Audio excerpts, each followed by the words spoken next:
Good morning, folks. How y'all doing? Excellent question for me. How's my mic levels? Okay, looks good. So, made some changes. Hopefully, this works better than what I had before. I've changed my my mic setup, and I've got a desk stand now for my microphone. So it's sitting right here, just off the edge of the camera, which means when I'm looking over here, I'm talking at the microphone. The setup I had before was an overhead boom, and I found that there was just no way to get it into, get it pointed at me without it having particularly the pop filter sitting right in the camera view. So I don't know. We'll see if this works okay. Part of the catch is of course, it's 9 o'clock in the morning, 9:30 where my time, and everyone, would like to sleep in after. Hey, how you doing, Kogunga? Looks good. Looks good so far. Cool. Good. Appreciate that. So yeah. So the catch is everyone's asleep. It's 9:30 in the morning, but everyone around here works their tail off during the week. So other than me, everyone likes to sleep in. So I don't want to be yelling at the microphone for this thing to pick me up. So, and this microphone is actually pretty. 8:33. Yeah. Okay. Cool. I get it. Eastern time. Yeah. So this mic actually is quite good. It'll do if I got a button here, I can enable phantom power, but if I enable phantom power on this microphone, you'll hear the cats running around upstairs. So I'm kind of stuck in this in between that I got to be careful exactly how sensitive I set the mic up. So here we go. Oh, cool. Hey, how you doing? Welcome. Oh gosh, where are we at? So news. Let's start out with news as per usual. So Roll Society. I've got my players. Yay. So we're sort of in the session -1 stage, if you want to use that phrase. Session 0 is where you roll your characters and get ready to go online. We're sort of session -1. Everyone's roughly got an idea what their characters are. They're working up backstories. So I'm dealing with a bunch of folks who have theater backgrounds, and so I suspect this is going to be a game unlike any I have run before, insofar as I think the depth of character is going to be completely unique to this game. And I don't mean that as a diss to any of my other players. I'm just, don't get me wrong, I'm spoiled, horribly spoiled about the quality of player I have in my other two games. But at the end of the day, it's just literally a different thought process as to how from what I can see, how these players are putting their characters together. I'm getting tons of lore questions just to figure out, for example, what street gangs there are in one particular city. What? My joke was that I used the quantum field theory of content generation. It exists in a non-sequential state until players directly observe it. So in other words, often, when you ask me, okay, what street gangs are in a city, I have no clue. I'll make it up when you ask the question. So I've been doing an awful lot of writing just to get through the character generation process, the character background process. We haven't even rolled characters yet. So I'm hoping that session 1 will be, session 0 will be next week. Fear campaigns are pretty cool, depending on how you're running. I tried and failed, but my buddy did hella good. Awesome, cool. Yeah, we're gonna be doing 5e, DnD5e. I put forward the idea that we could do a couple other systems, and everyone just sort of said, no, we want to do something. We're looking for awesome in 5e. Okay, cool. We'll do 5e. Cool. I had kind of wanted to maybe dabble with Starfinder, which admittedly is just 5e in space, but the setting looked really cool. I think it's Stars Unnumbered was another system I thought would have been interesting, but 5e was the thing, so we're doing 5e. I'm okay with that. I know 5e pretty well at this point. I've been running 5e games now for almost coming up on 3 years. So yeah, Roll Society is steaming right along. Like I say, I'm hoping that session 0 will be next week. Then I've got some hard work to do, which is today I have to put together. Well, everything you see around on the screen right now is me. I mean, that's my own artwork. Obviously, what's in the background here, that's, FantasyGrounds. But the boxes, the color scheme, the everything else, that's all stuff I put together from scratch. And so there's a lot of work that goes into building a good-looking, sitting down with a copy of GIMP and building a good-looking stream environment. And the Roll Society game is going to need all brand new artwork. So I suspect that's what I'm going to be doing this week. Combined with that, the fact that I don't have any idea what I'm doing. I've never done a multi-person stream before. I think this is going to be interesting. My tentative idea is that I'm going to lay the screen out, if you will, like a gaming table. So my camera is going to be at this end. The players will be sitting around the edges, and then the middle block will be the map, i.e. the table, and then maybe the right-hand edge will be where the dice block goes. I've had some feedback from other viewers, primarily a lot of DMs. What they've said is they're essentially not interested in the dice. They want to see the players, and they want to see the map. So that's what I'm going to try and focus on in my screen layout. And I'm also going to be streaming at 1080p, which is something I normally don't do. This is 720, and I do that just for economy. But I'm going to have to go 1080 to give myself enough screen real estate to do what I want. I know my connection will do 1080, but it's processor intensive. So we'll see. All kinds of challenges with Roll Society coming up. Lots for me to do, lots for me to learn. That's going to be exciting. My Sunday night game, which is my Scattered Isles campaign. The players encountered Napoleon Bonaparte, the Goblin. It's the best way of explaining the character. So they got into a fight with a goblin patrol. They were ambushed at night while they were trying to have a long rest. And one of the goblins was a goblin boss. So they took him prisoner, tied him up, and woke him up with a splash of water to the face after they dispatched his buddies. And he immediately introduced himself and informed the group that if they let him go right now, he would offer them clemency. The ranger looked at the goblin and said, "Do you not understand the circumstances you're in?" To which the goblin boss very pointedly said, "No, it's clearly the players who don't understand the circumstances they're in, and it would be in their best interest if they immediately untied him, and he would therefore take them prisoner and offer them clemency and protection from the horde."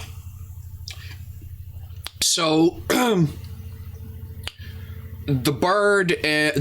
rest of the party at this point was going, is this guy insane or something? And the bard had a fantastic evening of getting drunk with the goblin, trying to convince the goblin to essentially hire the party so that the party could travel without constantly having to fight goblins, because the goblin clearly knew something the party didn't. And so some fantastic hijinks ensued. So the party is now traveling with a goblin scout who thinks he's in charge. This is chagrining the ranger to no end, and it's chagrining the dwarf to no end, but they're all putting up with it because they're getting because the bard has convinced them, just trust me guys, this is a great way to do this. So they've just arrived in view of the castle, the ruins. They can see the walls and the tower. They're about 1 kilometer away, and so that's where we wrapped up that session for last week. So tomorrow night they will be entering the castle, and that will be everything that you've been seeing me do on previous VODs or streams. So that's going to be interesting.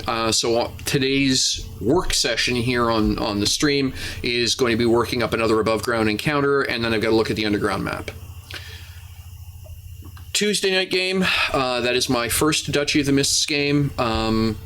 The players arrived in the capital city of Seacliff, immediately noticed that the entire city was essentially draped in black cloth. It was very obvious to everyone that the city was in mourning.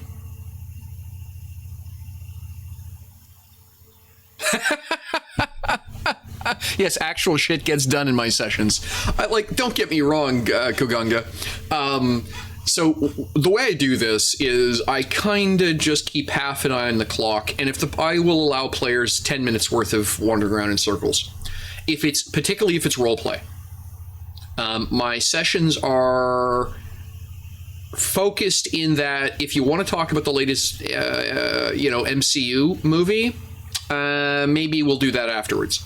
If what we're talking about is lore or character development or actual like group history, I don't impose limits. If it's important to the scene, it goes. And then I push so that I keep an eye on that. But all of my players are remarkably story driven. They want to know what happens next. My players show up early to my sessions.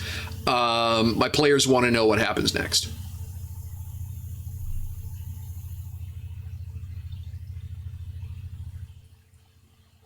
Oh, yeah, but you see, I've actually had a scene like that, but it was literally so that the party could compare her local knowledge with what they knew because because they were not from the area they were in. So they had rumors, but they didn't have local knowledge. And so, yes, they literally found the local wise woman, said, right, what is it you need? Well, I need the fence fixed and the wood split. So they fixed the fence and they split some wood, and then they sat down and had dinner with the old lady and had a long talk with her about local knowledge so that they would understand better what the hell was going on in the local area and why things seemed to be suddenly going really weird. So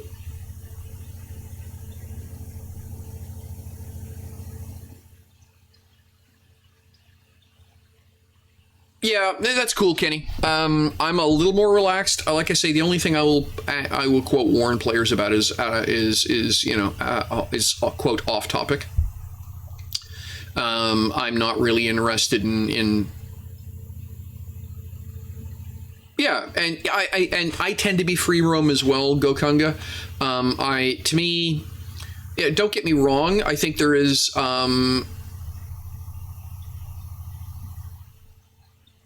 Well, no, exactly, Kenny. And there is stuff going on in my world which is time sensitive. The players know it.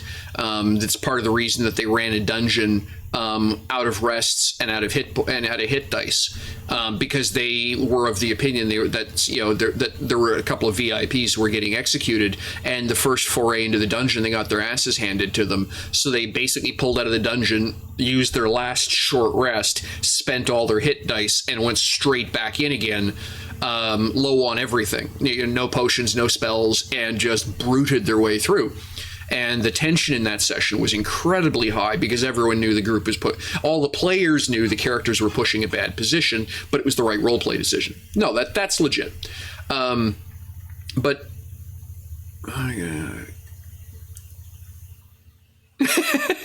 that's funny, Gokunga. That's funny. So for me, at least, guys and gals, the way I do things is that the players set the pace. The villains set the pace too, but there are some things which are time gated. I'm not going to push the players. I'm not going to scrub a good role play scene for an arbitrary time gate. That's just, to me, that's anathema. It penalizes character development. Yep, exactly. That's exactly what I'm looking for, Gokunga. Yep. So my Tuesday night game, Duchy of the Mists, the players arrived in Seacliff to find the entire city in mourning, as they had found out the Ranger Duke had finally passed on. And suddenly suddenly nobody knew what the hell was going on. So the entire city was draped in black. There were guards everywhere. Basically, the ranger who's a military man, was able to look around and go, yeah, they literally canceled leave. Everybody, all of the town guards are off vacation. All of the local army is off vacation and here in the city. They are not taking chances about civil insurrection, the start of a civil war, now that there's some transition some question about transition in power. It's just not happening. So the players immediately marched straight up to the original fort of Seacliff, the original settlement before this place was actually anything much more than an armed base,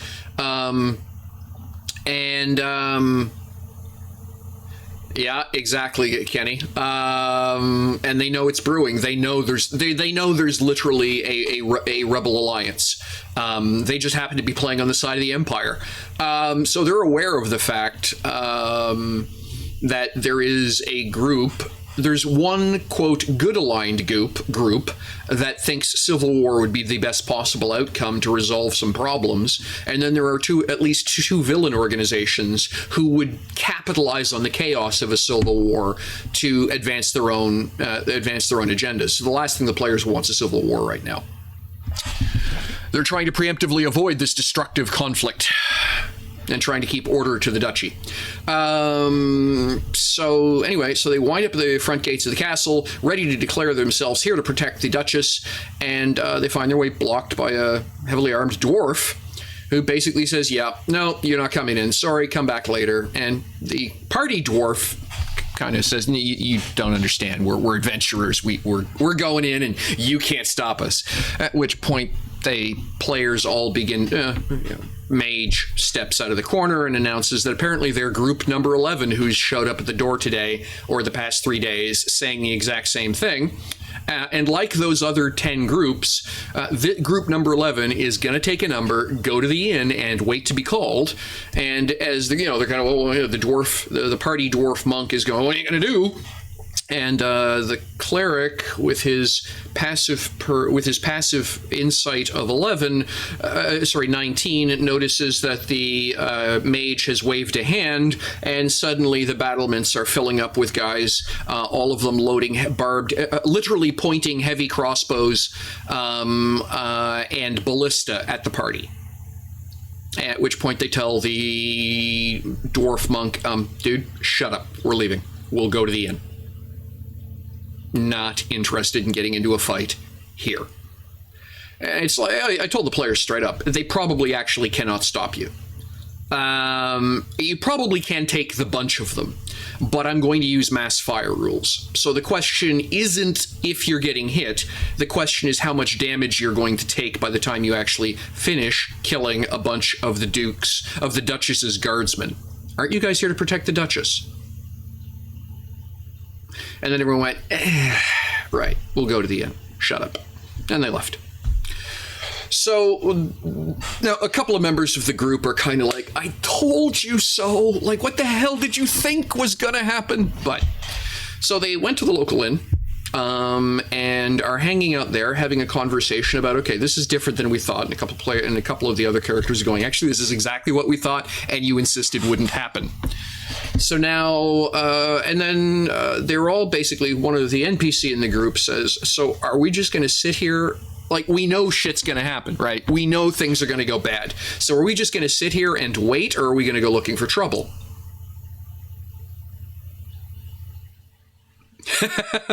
Yeah, there's a catch to that. My duchy setting is interesting in that dragons all left. So about 500 years ago, during a multi-generational war called the Falling Star War, all of the dragonkin packed up and left without warning, and no one knows where they went. It's part of the background plot of the setting. So dragons aren't a thing. Dragons are literal legendary. And so they're beyond legendary. They're literally, at this point, 500 years, 600 years on, they're almost creatures of myth. There is question if they ever existed, or if it was just, deluded dreams from a pitched war. Good questions. Players will find out answers. So, hang on a second. Automod. What is Automod doing? Allow that, please. That's just fine. Farmer like what? Okay, I'm not sure what that was about, Kenny. Just ignore the bot. Yeah, Wervrin are everywhere. There's literally a place called Wervrin Bay because there are so many of them camped out on the cliffs. Wervrin are sort of the semi-persistent scourge of the of the duchy. Almost every major settlement in the duchy has the equivalent of anti-aircraft guns to deal with the Wervrin. But yeah, so the NPC character says, so are we going to go looking for trouble, or are we just going to sit here? And then somebody essentially literally walks up behind the cleric, puts a hand on the cleric's shoulder, leans over and said, what if I was to tell you that trouble is about to find you? And that's how we're introducing the new character to the campaign. But that's where we cut, cliffhanger, because as I always do, there's gonna be a fight. So this session, in fact, so tomorrow's stream, I've got to put together an inn, because I have to blow an inn up with the players in it.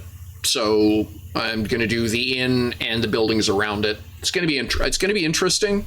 It's not something I've tried to do. Is basically I have to build a city block and just a city block in Campaign Cartographer, so that if the fight basically spills out into the street, it can spill out into the street. And so the new character knows something the rest of the party does not. What it is, this is at the end of every chapter. Every 3 to 4 levels is a chapter in one of my games. So at the end of the chapter, I let player up to half the group switch out characters if they've ended their story arc. So the player who is playing Griselda decided, no, that nicely ends Griselda's story arc. So that player has created a new character called Balthazar and is joining the group. And the hook is character knows something. That character knows something about something going on in the bar that the party does not. So he's there to try and warn them before everything goes to hell, literally. So.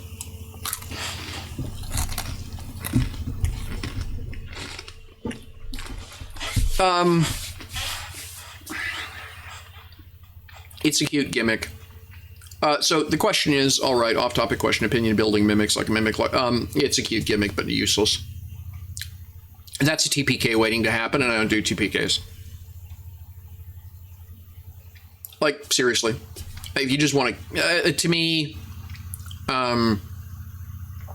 mimic a something a bit bigger, sure.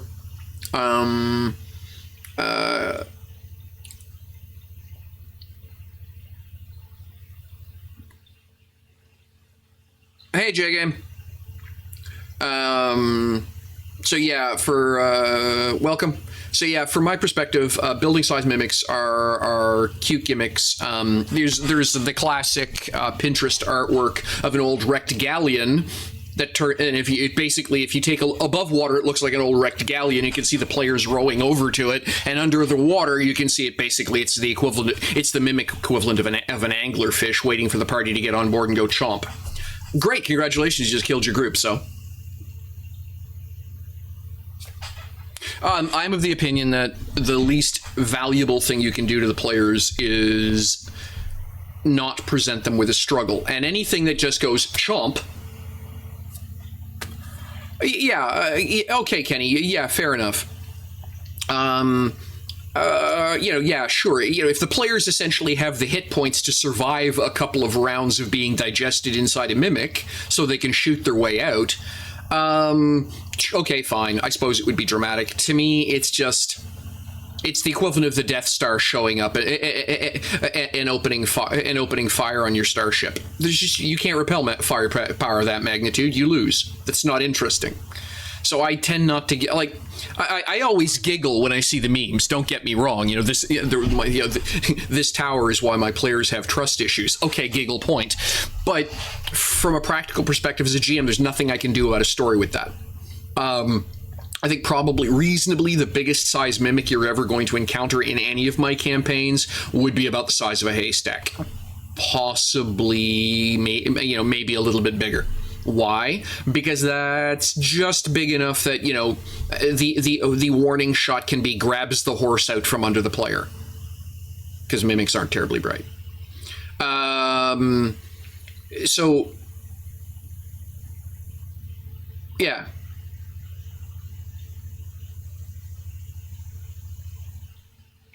I disagree with your analysis, J-Game. Death House in Curse of Strahd is basically a building size mimic. No, actually, it's not, because the players don't take damage every round automatically. And the players can actually take breaks and try and figure out what's going on. And there are several places they can bolt up and take short rests. The problem with being stuck inside a mimic is you're taking AoE damage every round from digestion and chewing. So you don't get to break and think your way out of the problem.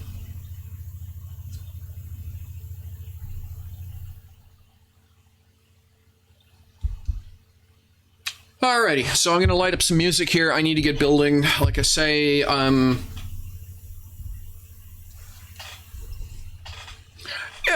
again, a cliff-size mimic. Yeah, sure. But again, okay, congratulations. You one-shot your party. And? How's that help your story? You know, So, alright. Give me a moment here. I can't remember where I am. Gonna put a little bit of music on in the background while I'm working.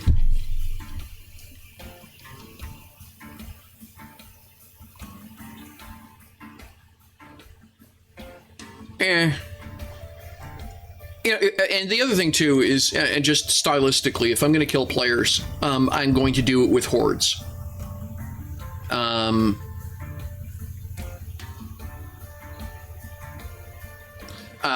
Stylistically, if I'm going to kill players, it will be with a horde.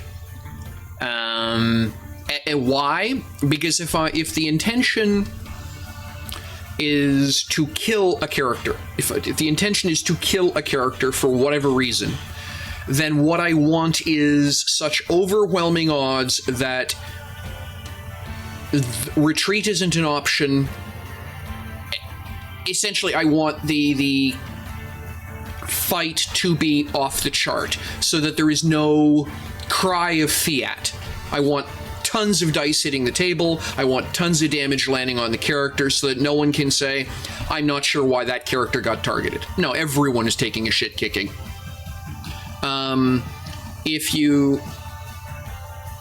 If you straight up, do something like, a dragon swoops in, grabs your character, takes them up to 1,000 feet, let's go, lands, eats the corpse.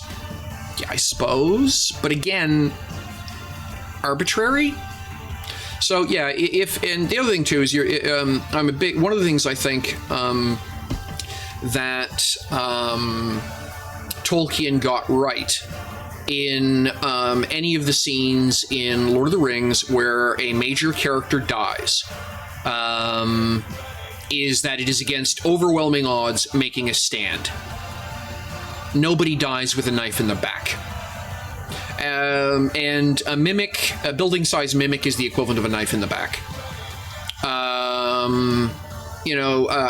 dragon that just picks you up and drops you from 1,000 feet in the air, that's the equivalent of a knife in the back. Does not give the character an epic finish.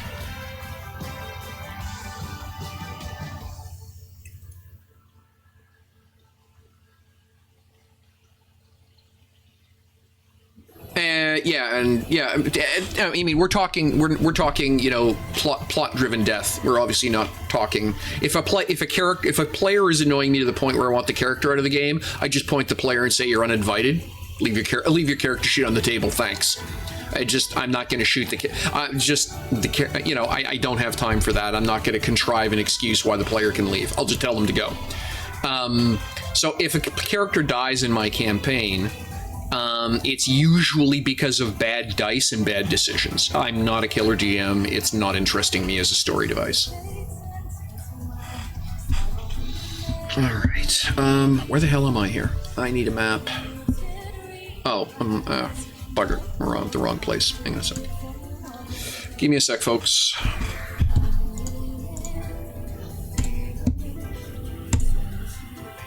Wow, that's loud. So the new mic stand, I'm finding the only thing about this mic is that it's picking up bounces off the desk. Tell me if the clicky sounds and mouse sounds are loud. I can hear them in my headphones, so I can't tell how much of that's going out over the microphone. Darwayden Castle, that's what I want.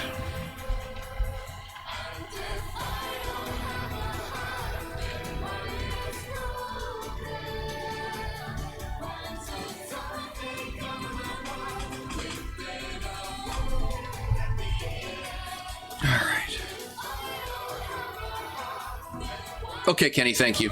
Yeah, I don't mind a little bit of atmosphere, as it were. You know, hey, he's clearly doing something, but I don't want it to the point where it sounds like I'm beating a hammer on you. Right bottom. Okay, back to Darwayton. Where are we at? Darwayton, there we are. So, it's this map I want.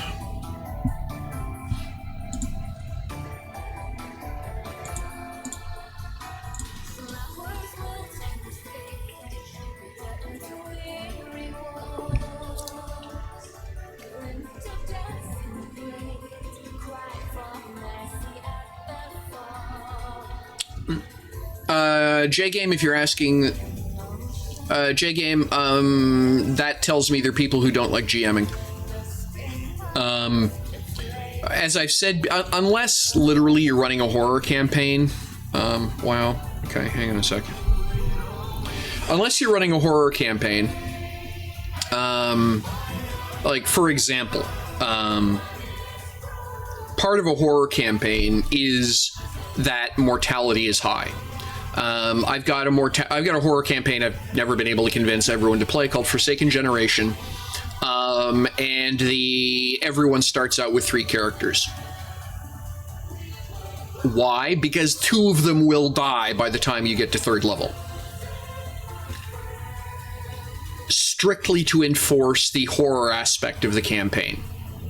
That life is cheap and so are you. And it's literally designed that way. The opening encounters are designed... The only way the opening encounters balance is they're deadly encounters for a group 3 times the size of the group. So literally you don't know what character you're playing.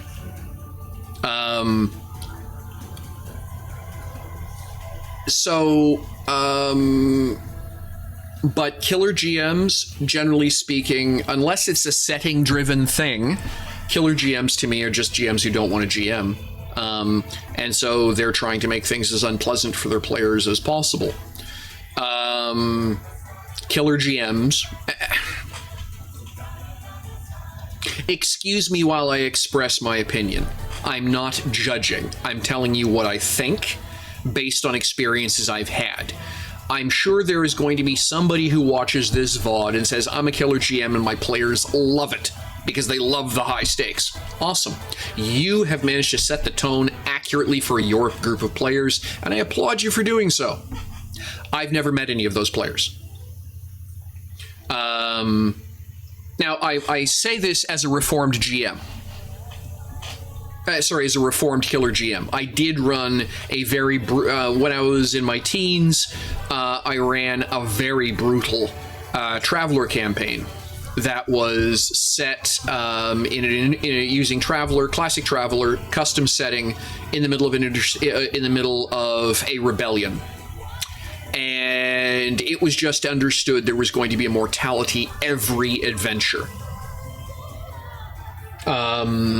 So just straight up, someone was dying every adventure. The players were okay with that initially. It was cool. It was edgy. And then as time wore on, the more established, the longer, what I noticed as the GM was the first real year we played, everyone was okay with it. And then as certain characters were the last guy from the original group, and when he took a minigun to the skull, the whole party cried foul. So what changed? Well, what changed was we'd all grown up. We were all a year older, and we were all much more attached to the characters and the campaign, and suddenly the story and the continuity of the story was remarkably more important to the players. So I wound up having to reform as a killer GM because my players got mad at me. Now keep in mind, same group, same players, 1 year later, the mechanic that made the game edgy and cool is now a problem. What changed? I will glibly suggest it's that we all grew up, but I'll also say that it's probably an artifact of the fact that we went away from being role players, R-O-L-L, to role players, R-O-L-E. So, as someone who has played as a killer GM, I don't think it's useful. It's where it's part of where I get this my commentary that the least interesting thing you can do for a story is kill a character. Chain them to a wall instead. Let them sort that problem out. Have the villain advance their plot line while the party is out of commission. That's far more interesting. Hey, thank you very much for the cheer. Appreciate that. That's awesome.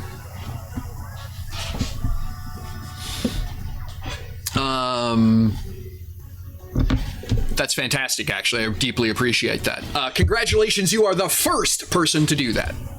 No, seriously. Straight up, first time it's ever happened on a stream. That's awesome. I may save this vodcast just for posterity. That is amazing. So, yeah. That's my thoughts on killer GMs. Again, your mileage may vary. Professional driver, closed course, do not, etc., etc. Disclaimer stack here may cause cancer in lab rats. Of course, we've all determined that, research causes cancer in lab rats. So, I guess that's it. Does that cover the question, J-Game, since you're the one who brought it up?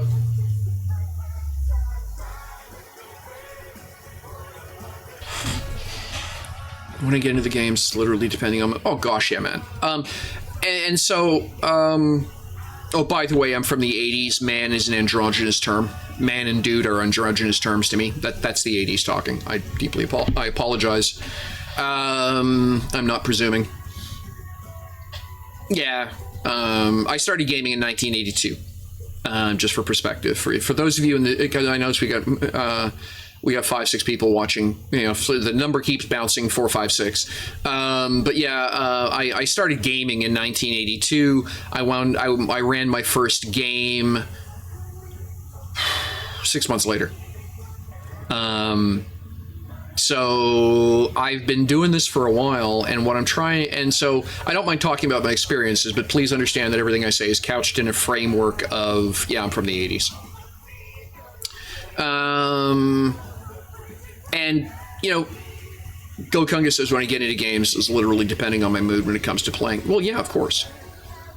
And the thing is that you have to, as a GM, and most of my experiences, I'm going to tell you straight up, I've been GMing for most of my gaming career. I've actually played in precious few games.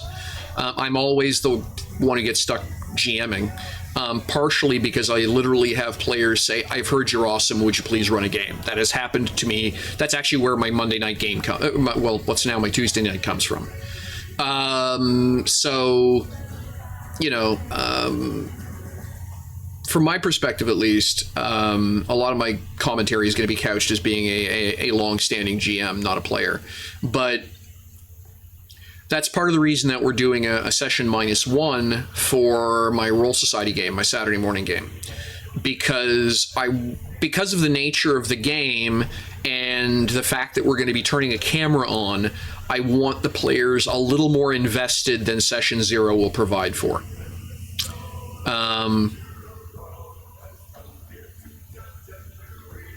Actually, you don't, Kogunga. That's the great part.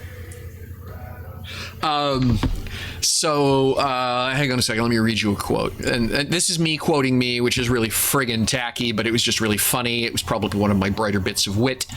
Let me find it here. Why won't my mouse scroll work? There we go.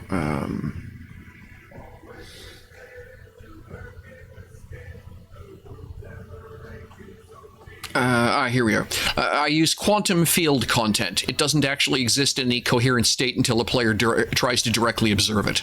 It was a remark I made in my on my Discord channel. And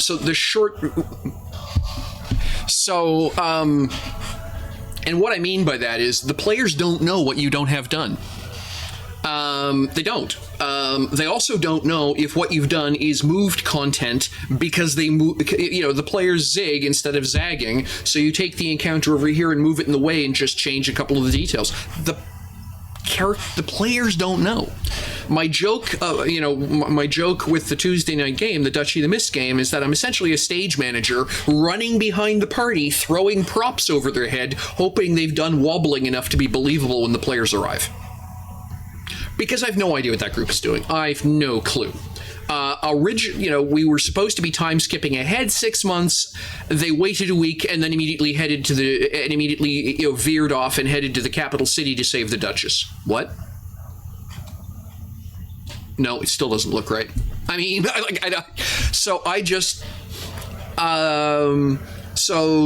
I've had a couple of times to throw out entire chunks of content, or at least set them aside and say, I'll get back to you later when the players come close to something that looks like you. Because again, until I show it to the players, they have no idea. So there's no, like, for example, and I love map making, for example. So for me to sit down and doodle off a map, by doodle I mean, campaign cartographer, a map of a 6 or a 12 or a 10 room inn, it'll get used. I may not know who owns that inn. I may not know where that inn is, but it's going to get used because eventually the players are going to walk into an inn and stuff is going to happen requiring a bar fight map. Okay, it's this inn now, and then I just write the name on the map, and that is now that inn. Likewise, town maps, can't make enough of them. There's a reason my towns, my settlement sizes all are roughly all in 3 or 4 standard sizes.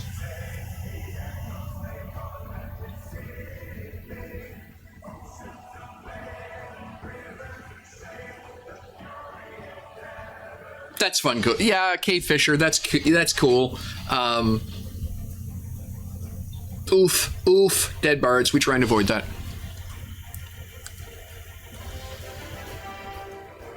Hey, dude. Oh, F3 Sin. That is so totally cool of you. I appreciate that. That is, wow. That's high praise. I appreciate that.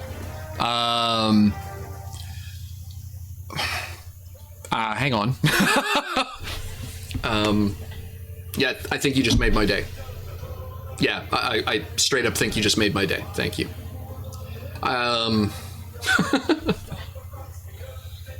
Yes, that's what I'm trying to do.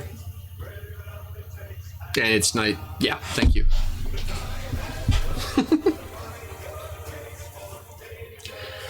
All right.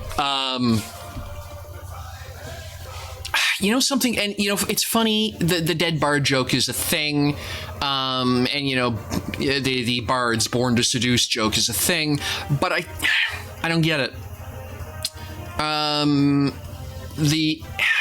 To me, at what that point, I mean, memes are memes. Okay, fine. It's the old joke about a meme is a stereotype with a picture attached. Let's just be straight about what a meme is. A meme is a stereotype with a picture attached.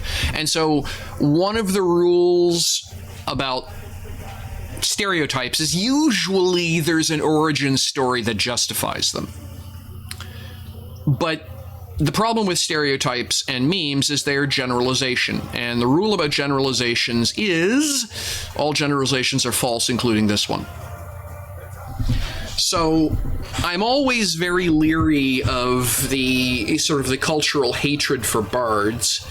I think it comes from a tendency of a certain group of players to cheese the crap out of the stats, the races, and the class. But my thing here is that I can build the 5e system is so remarkably well built that claiming that one class is extra cheesable these days is kind of, it's okay. It may be the easiest cheese, but it's not the most flavorful cheese. There is much better cheese to be had.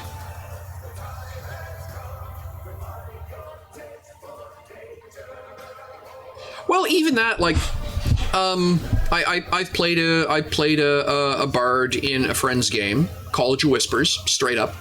The big thing was trying to keep the fact that character was College of Whispers under wrap until it was basically unavoidably necessary to reveal.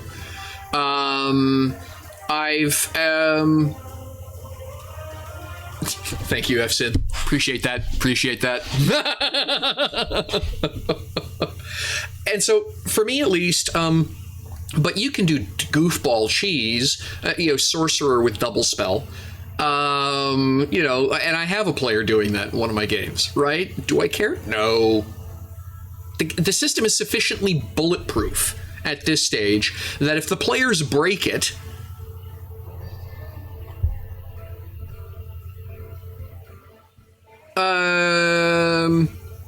it does. So the what's interesting about College of Whispers mechanically is the fact that it's the James Bond class. The first rule of College of Whispers is nobody admits to being College of Whispers. If anyone tells you they're part of the College of Whispers, they're lying to you and looking for fame, because no one. It's kind of like they're the Assassin's Guild of the Bardic community. And so for me, generally speaking, it's just the ability at higher level to be able to literally steal the shadow of someone and assume all of their memories and crucial information, right down to passcodes to open safes, for example, and even look like them for an hour to be able to impersonate them, makes them the ultimate infiltrator. And so if you want to run an espionage campaign, you know, that is your Thieves Guild Bard. Is College of Whispers. Very much in the same way that if you're running a Swords and Deviltry campaign, you know, College of Swords, College of Valor is your thing. I think what kind of annoys everyone about bards fundamentally is the fact that you can kind of bend the class to do whatever you want. And so what a bard is a support class.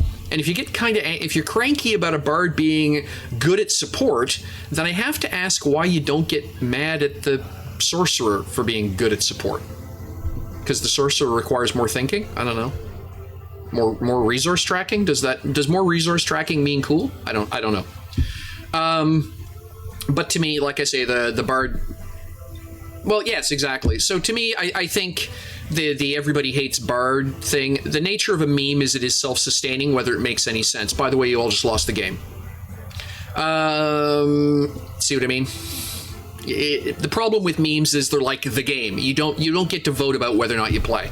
As soon as someone brings one up, you're involved. So, you know, everyone hates Nickelback. No, actually, I listen to them all the time. Thanks. It's good music. If you're an '80s kid, they're good music. Yeah. And, you know, there's all kinds of other things. If you want to grouse about a character class that needs work, that needs some straight up balance and love, it's the Ranger class. I'd much prefer to see memes, you know, Ranger is Bork, please fix. You know, comparing, with a damage curve between sorcerers and rangers. At 40 yards, here's the damage output. Right? So I think that would be a far more useful pastime.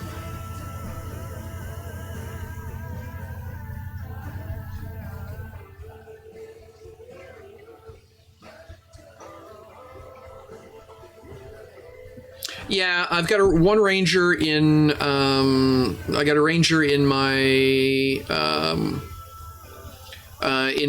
Tuesday night game, my Duchy of the Mist game. They're using the Unearthed Arcana version Ranger, essentially the Beastmaster Ranger, and it plays really well. It's a very utile support class. The Ranger is the group healer, and it plays really well. And then I've got another ranger in my Sunday night Scattered Isles campaign.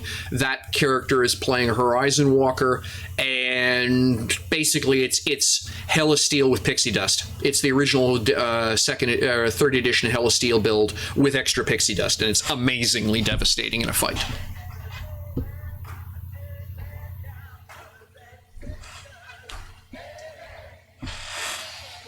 All right.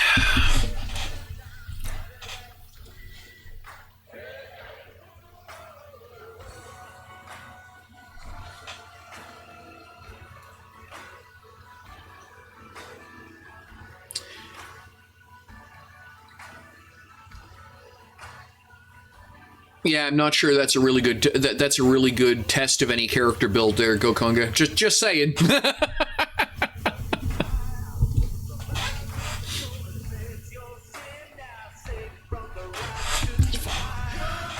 All right. What do I want to do over here? Keeping with the haunted castle theme, what am I going to do? So this is where all the old craftsmen and stuff were. I think straight up this is going to be... Let me look up Ghost. This brave our brothers and sisters, we will bring them safe.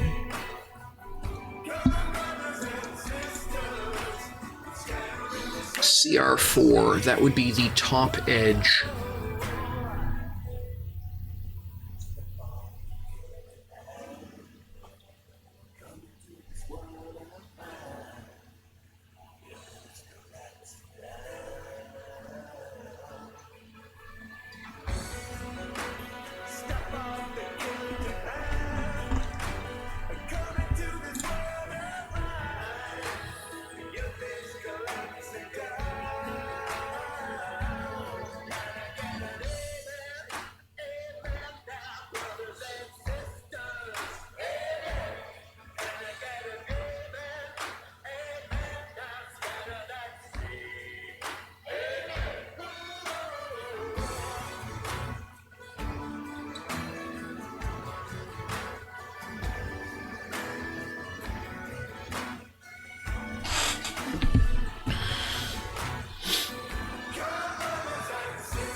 Scary thing about the cave fishers, CR3. Yeah, so the catch with the cave fisher straight up is that the cave fisher, like several other creatures, is incredibly situational. The cave fisher will not kill a 6th level character.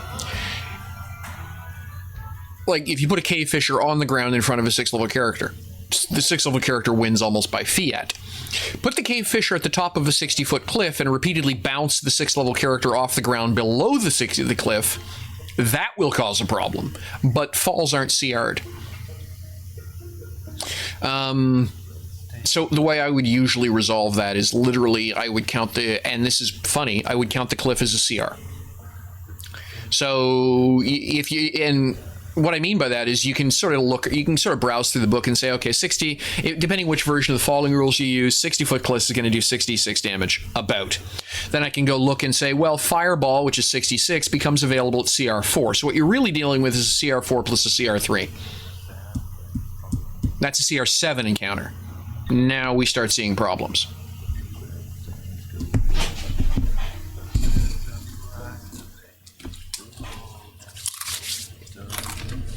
Okay. All right. I'm probably going to regret this, but this is what we're going to do.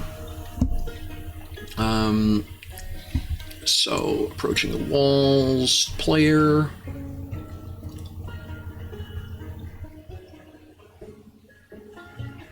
What? Oh, for bugger's sake.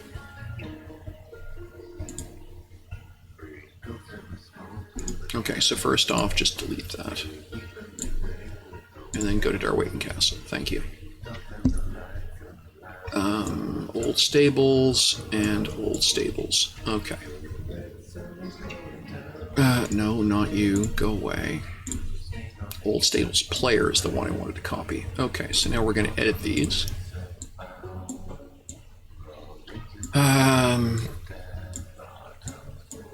All right.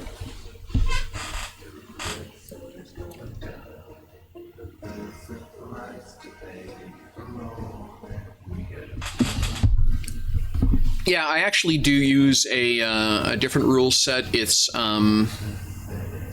it essentially, because terminal velocity is a thing, what I actually do is use a graph chart that sorts out terminal velocity. So the maximum you're going to take is, I think, 10d20. But that's, you know.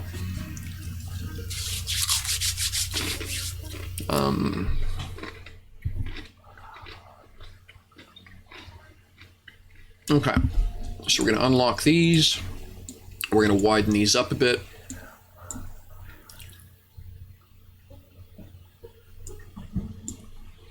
And then we are going to change this. This is no longer the old stables. This is, oops, stop that. Darwayton family hold above the craft.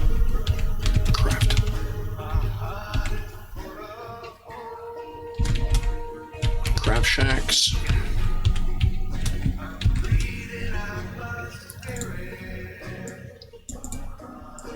Oops, gosh, can't mouse today, which is really embarrassing for a guy who uses a keyboard professionally. All right, that's that done. And are we, because extra spaces drive me bats. Okay. So now we're gonna wipe this up. And then we're gonna wipe this up.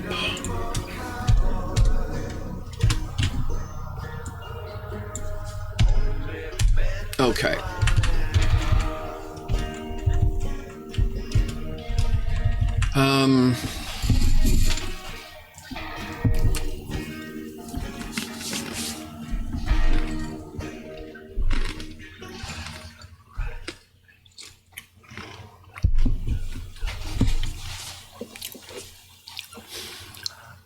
Hey, Alfreds, how you doing? So I'm DMing my first campaign, and early on I made some magic item mistake. A level 8 group team of 6 players.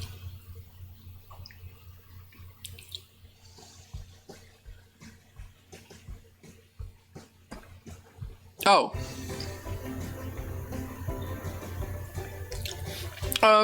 Okay, hang on. Just please hold. Hanging out. We're gonna. Actually, I'm going to actually say something that's probably going to make everyone look at me sideways. I don't think you've made a mistake.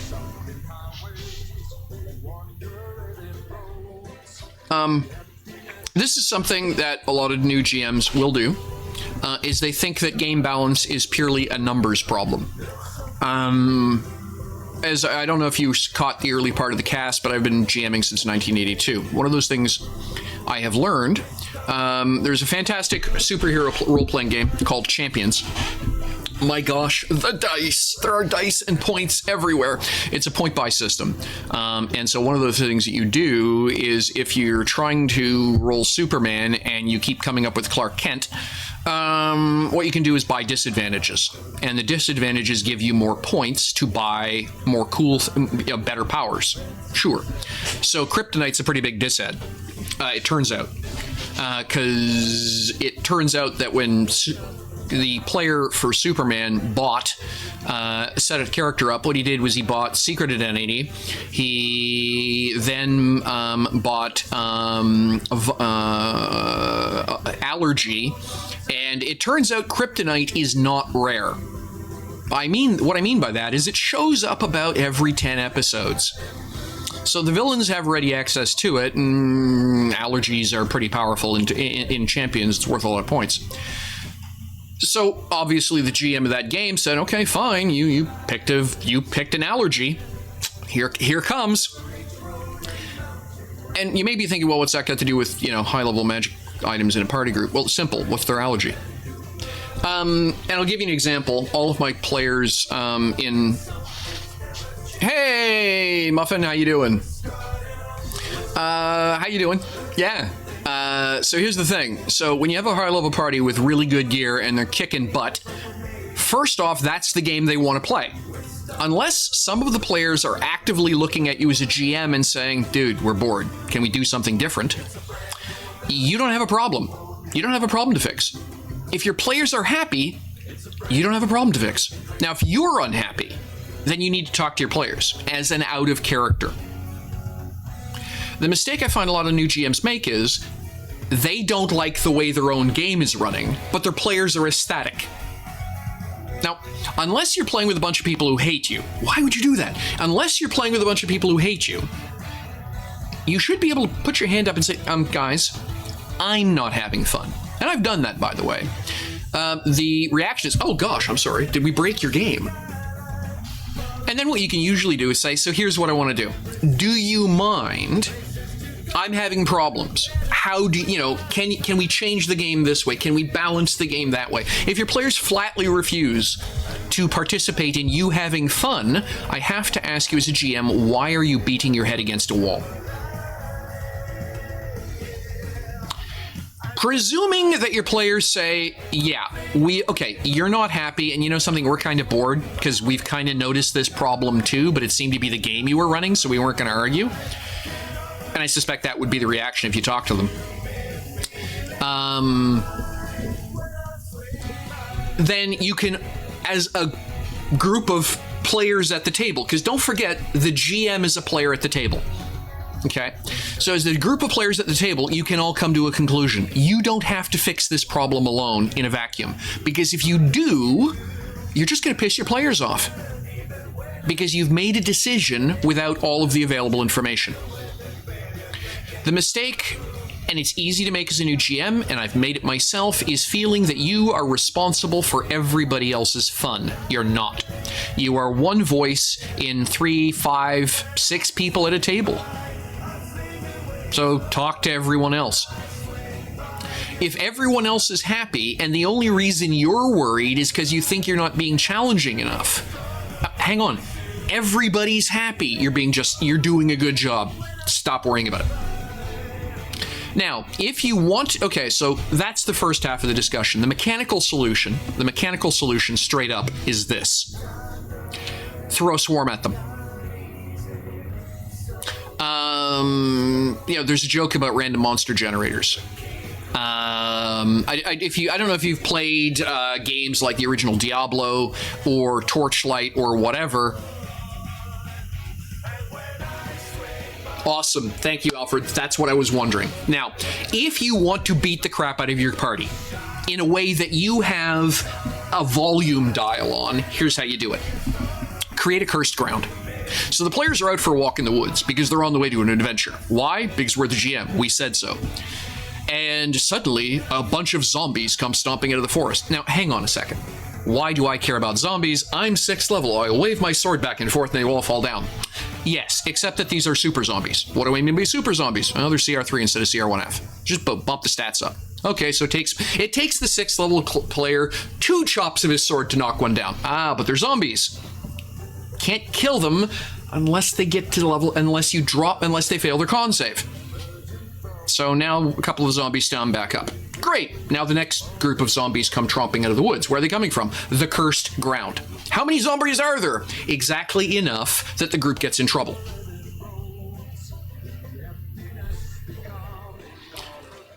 So the way you can tune an encounter is by not telling the players how many waves there are. When the players start going, guys, we're in trouble here, or somebody hits the ground, make a note. See, one of the things that you can do is you can make encounters interesting by raw numbers. While, keep in mind popular fiction. As a GM, always look to popular fiction.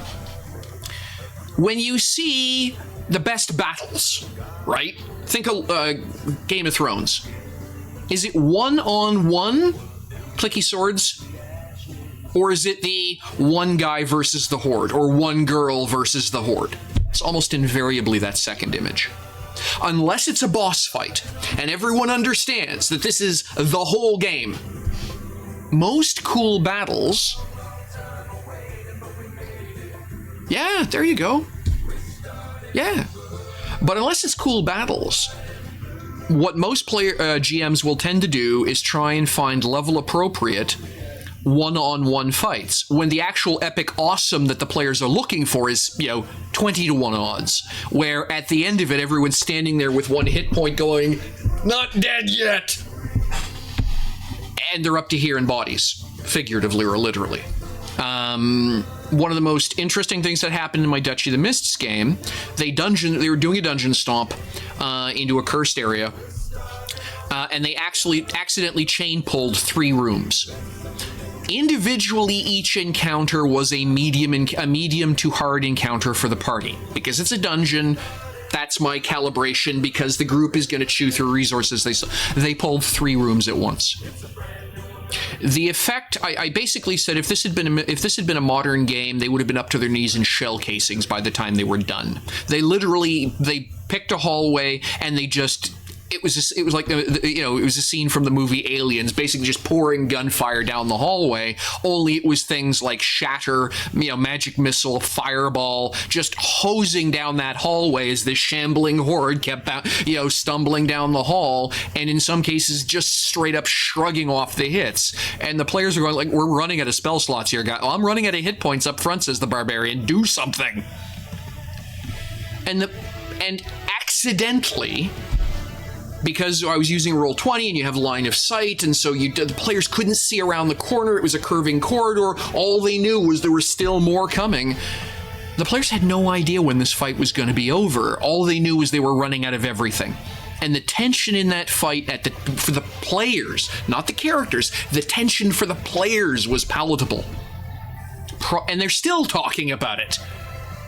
Like, that was literally a year ago, real time. The players are still talking about that moment. So if you want to ratchet up the tension for mid-level characters, and I consider 6th to 10th mid-level, the Horde is the answer. Boss fights are cool. The problem, as you're discovering with boss fights, is that single point damage is monstrous and they're hit point bags. The players are always going to win a 5v1 fight. Why? Action economy. So unless you're going to start passing out reactions, you're done. So you have to stay ahead of the player's action economy. So the way you do it, 5e, the way you do it is you count up all the number of attacks the party can make. So if you got 6 level characters, they all get to make 2 actions a round, possibly 3, right? And so then anytime you pick a fight, you either have to have, for essentially, you either have to have as many hit dice as the group, plus as many hit dice again as the characters have actions for a single character fight, or you have to have as many actions as the players do, or the players are just going to win. And you mechanically cannot stop them from winning, short of save or die rolls. And even save or die is unpredictable, because by the time you get to the status of, creatures with high enough stats to make save or die interesting, the players have got high enough stats that save or die is unlikely, because most save or dies are 2 rolls. Yes, I agreed, Sin. The first time the players ran in my Duchy the Mist game, the first time the players ran into a creature with legendaries, they got upset. Legendary reactions, legendary resistances, and the groups and the party suddenly going, okay, what the hell just happened? Why isn't it dead yet? Because it keeps laughing off your damage. That would be why. It actually upset a couple players. We actually had to stop that fight and have a quick talk to the players before we resolved it out. Because the players were just suddenly they were no longer in Kansas, and this was a shock to the system. So yeah, the action economy in 5e is where the game lives and dies. Oddly enough, hit points are the secondary indication of how long the fight's going to last. There is a third way to fix the issue. I like that, Fsin. Thank you. I like that. There is a third way to fix the issue, and it's this. Throw out the CR system. Throw it out. It's broken. It doesn't do what you think it does. The problem with doing this is it causes another problem. So here's another way to do CRs. Total up the total burst damage of the group, by which I mean their alpha strike.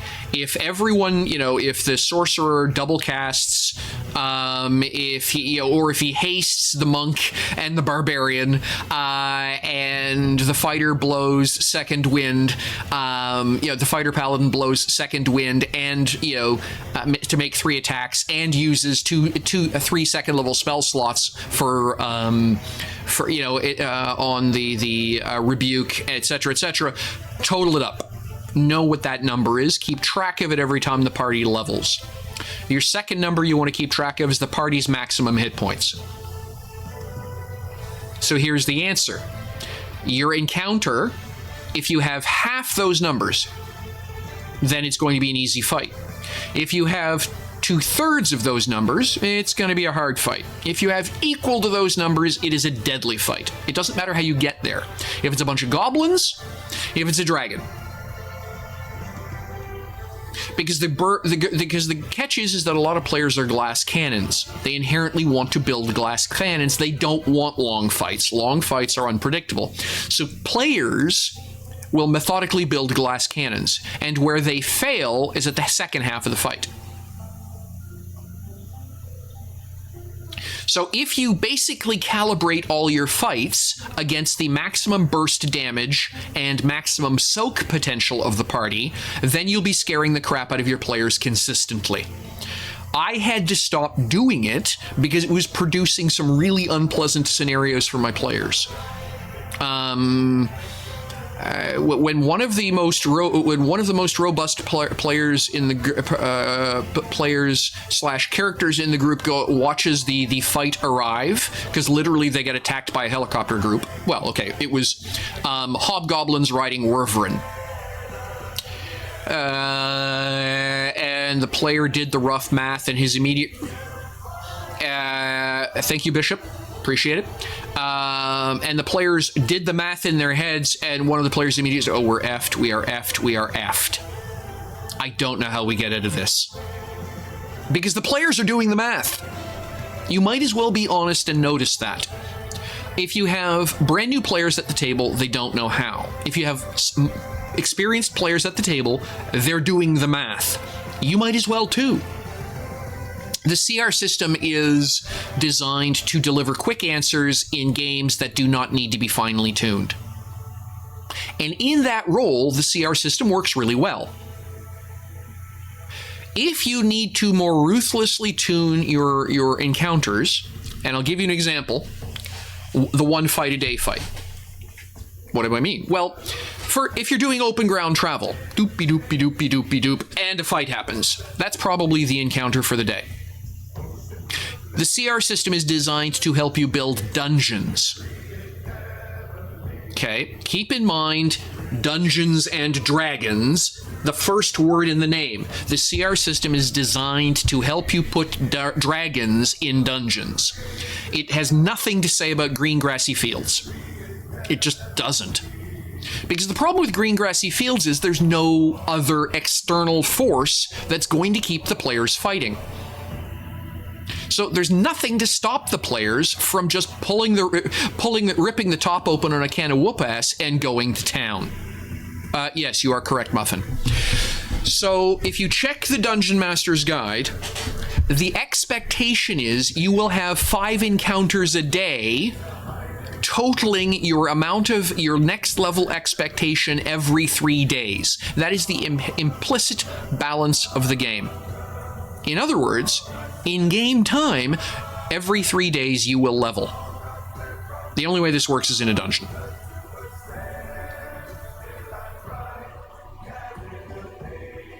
Alfred, yes. So here's what I do. My players, as I said, just went in my Duchy the Mist game, Tuesday night game, just arrived in Seacliff, and they said, did any encounters? We went through Wervrin Bay. I said, oh yeah, there's this great scene where a Wervrin dives on the ship, and the monk key stuns it, and it falls into the ocean and drowns. And then there's this other great scene where the cleric pacifies one, and it flies off in search of green posies. And then there's this other scene where the conquest paladin just literally scares one to death. Encounters concluded, no XP issued. They're functionally CR0 fights. We don't care about them. They happened, but they're irrelevant. And the group get, oh, I said, you're all 10th level guys. Okay, you're traveling through a CR2 area. So at low level, however, random encounters are interesting because as a GM, you can let the group go nuts because they are going to Death Blossom. They are going to take the stop. They are going to pull the pins on everything.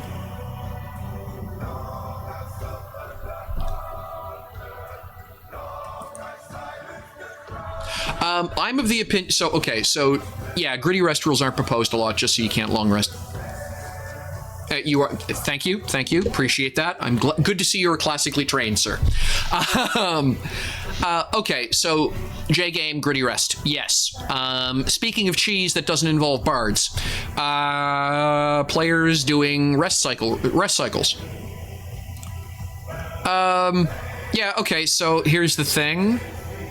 You can't do that because then you can never finish a dungeon. Again, the game is built around dungeon stomping, not campaigns. I don't know if there's any more clear way to say it. If you're trying to run a campaign, you are going to have to house rule the shit out of your circumstances because that's not what the game is for. Campaigns literally get 3 pages in the Dungeon Master's Guide. Or 5 pages, I think. So, and gritty rest rules, here's the way I fix the problem. I just accept that the players are going to Death Blossom, and I just say, you know something? If it's not worth the players Death Blossoming over, it's not an encounter. So if you're going to do a random encounter, dial up the grudge. So in other words, know what their maximum damage is, know what their maximum soak is, and calibrate your encounters that way. It's actually not hard, and the players will find it dramatic. It will make the one fight of day. So here's the thing: if you do a random encounter and they go bzzzt, they still have to take a rest because they used a spell slot, and players are conservative. They are. They don't like walking around with unloaded weapons, so they're going to take the rest anyway. If you're going to put a rest on the table, make it worth your while. Force the players to make the decision. First off, always make 2 encounter rolls a day. If your setting will permit it, always let the players know there will be 2 encounter rolls a day. One of them will happen while you're long resting. So if you take a long rest, there will be another encounter. Why? Because things herd the fight. Okay, if you're popping off fireballs, lightning bolts, shatters, cloud kill, every magical creature in the neighborhood heard that or felt that. So things are going to come looking. So there will be a second encounter roll. So if you're going to Death Blossom, keep that in mind, folks. We will be rolling a second encounter. May not. Okay, I will roll for a second encounter. It's not a guarantee. Second.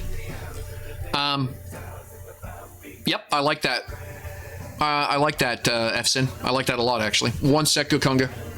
And then just accept that, make your encounters sit right at about the 2/3, that the party is going to have to expend. The number I go with, by the way, for opponent hit points is I multiply the total damage output of the alpha damage of the group by 5. So if the group can do 100 hit points a round, they will fight 500 hit points worth of adversaries. If I'm doing that with skeletons, you may presume there's an awful lot of skeletons. Why 500 hit points? Well, by definition, it takes them 5 rounds of combat to get there. That's interesting for the players. If it's supposed to be a straight up exhaust the magazines, empty the arsenals kind of fight, then I actually multiply the number by 8. So 3, 5, and 8 are my targets. 3 rounds, 5 rounds, 8 rounds. The players will be sweating if a fight hits 8 rounds. I will warn you that now. That will almost for sure force a long rest. Likewise, how much damage do I want the players to do? Well, it doesn't matter. I just need to know. Again, I take the number of the maximum hit points of the group when fully healed, and I divide by 3, 5, or 8. So they're going to start running out of hit points, and then what I do is I would normally then modify that number by about 20%. So if the group is capable of soaking 1,000 hit points, for example, then what I would do is I would target 800 hit points worth of damage over the length of the fight. Why? Because crit happens.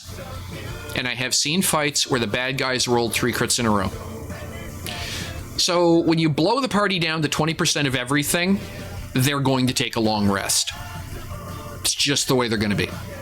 Okay, Gokunga asks, I have a good question if you can answer it. The game running now, I'm having them go through this huge snowy and tundra area, and I really want to introduce remoras or young one in some way, but I have no idea how to do it well. Okay, so first off, read it. What's a remoras? I don't know. Please hold. Let's go find out.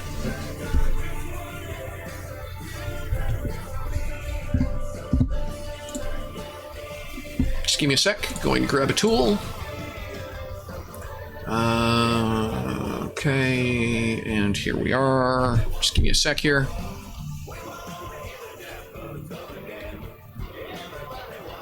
Oh, you are very welcome. You are very welcome, Alfred. Monsters. Show me our... Oh, awesome. Thank you for the follow. I appreciate that. Rem. Show me all the rems. There we are. Remoras. CR11. Oh, thank you very much, F3 Sin. That is so kind of you. I deeply appreciate that. Yeah, this is great. I'm really having a great time with this stream. Thank you all so much. I kind of feel bad that I'm not getting any game prep done, but yeah, thank you. All right, Remoras, huge monstrosity, unaligned, swallow. Okay, so they've really doped. Okay, 21. Okay, so, okay, this has got some nice drama to it. Hang on a second, let me just rearrange myself. Let's just talk about this critter. Let's talk about encounter design. Wow.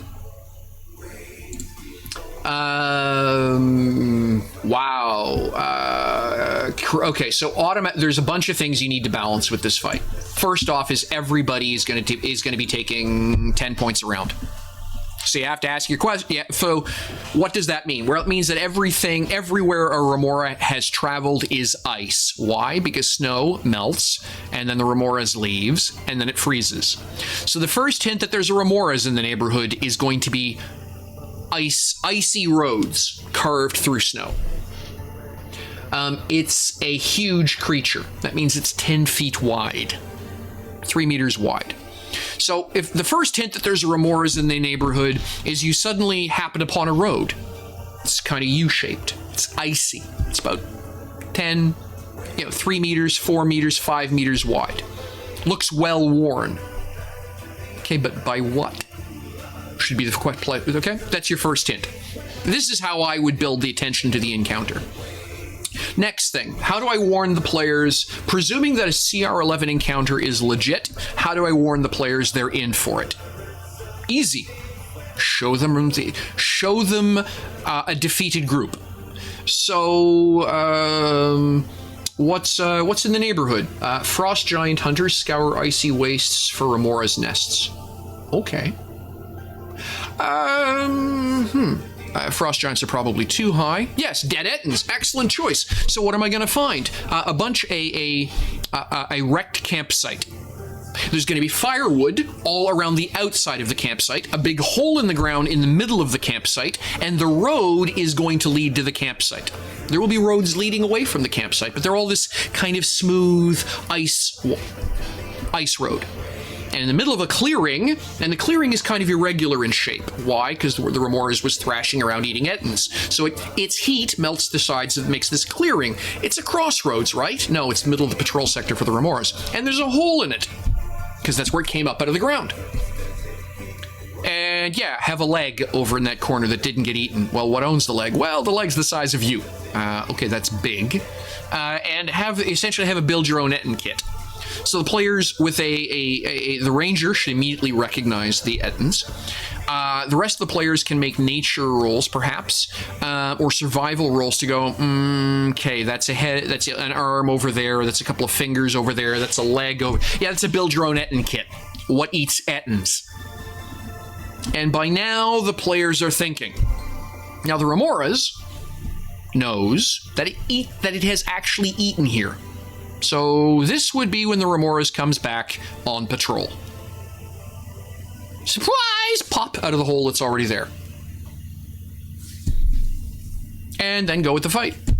The great thing about this is what I would do is probably wait around. 2 rounds. Just get to that it's standing behind me, isn't it moment for the players as they're all realizing, then have it pop out of the hole. That's your maximum tension point. As soon as the players go, then have it attack. Thinking players are the best players. They build their own tension. No, they're dangerous. They're dangerous if you are married to your railroad. If you are free-forming Lair actions, Yes, please, bring them on. Let's talk about lair actions. Okay, remores don't get them. I think lair actions are the way that you inform players gear check. To use the MMO phrasing, lair actions are the gear check of Dungeons and Dragons 5e. If you look at the lair actions and you think, I can't hack that, why would you get into a fight with the creature to start with? They are a way of force. Because here's the thing: why do players hunt dragons? For the treasure. Excellent. How do you propose to find the lair if you fight the dragon in the middle of a grassy field? You can't. You're not going to. The dragon, first off, is going to leave.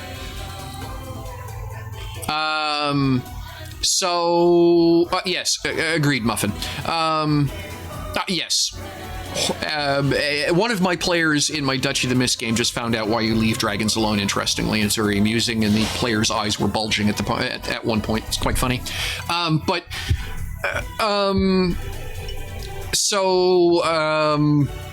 Anyway, but from the perspective of, okay, so what are lair actions? They're a way of saying, if you are loot bagging, this is going to be expensive. There are easier ways to get loot than hunting dragons. So a dragon as a random encounter is not going to come with a treasure hoard. They do not fly around with galleons underneath them loaded with treasure chests. So if you want the treasure, you have to get into a fight with the dragon, survive the fight with the dragon, and then track it back to its lair, and then have a fight with the dragon again. And if you're capable of surviving the first fight with the dragon, the lair actions are there to suggest that you needed to reconsider your life choices. Lair actions are a method of getting the players to question their life choices. Straight up, I think they're fantastic. Because one of those things that used to, talking about bardless cheese, dragon hunting for fun and profit used to be a thing in a lot of earlier. Okay, so where are the rumors of a dragon? You guys are second level. Yes, we don't care. By the time we get to the dragon lair, we've marched across the country. We'll be high enough level to bag the dragon. Then we can take its stuff and build a castle. Like that was straight up second edition cheese. Okay, we are talking vintage with some green on top. That's second edition cheese, and there's practically nothing you can do about it as a GM. Lair actions mean the players now, every player who has read the monster manual and asks that question, hey GM, do you use lair actions? The answer they're desperately hoping for is you say no. My answer is yes I do. Yes I do. So yeah. Does that cover it off for you?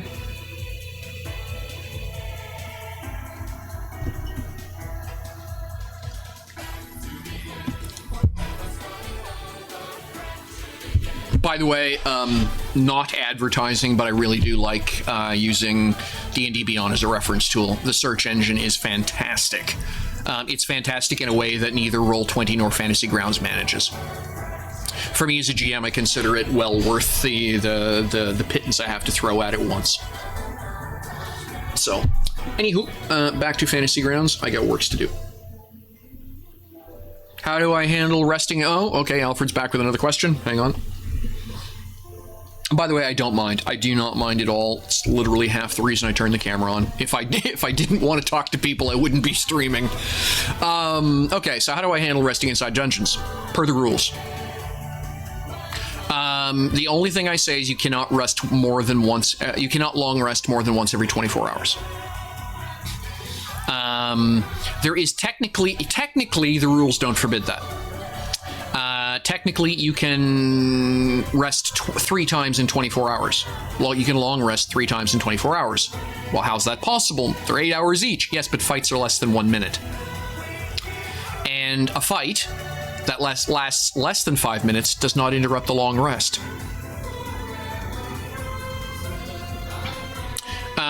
If there is Muffin, then that's been added in.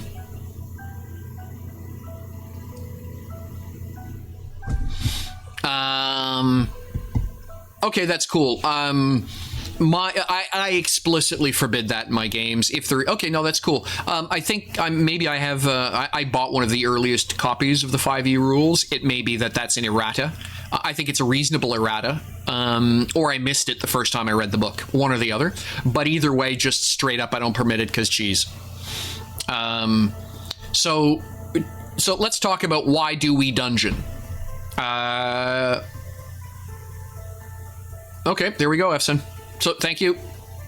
By the way, you can short rest as many times as you want. Okay, that's cool. So here's my thing. I am not a rules lawyer.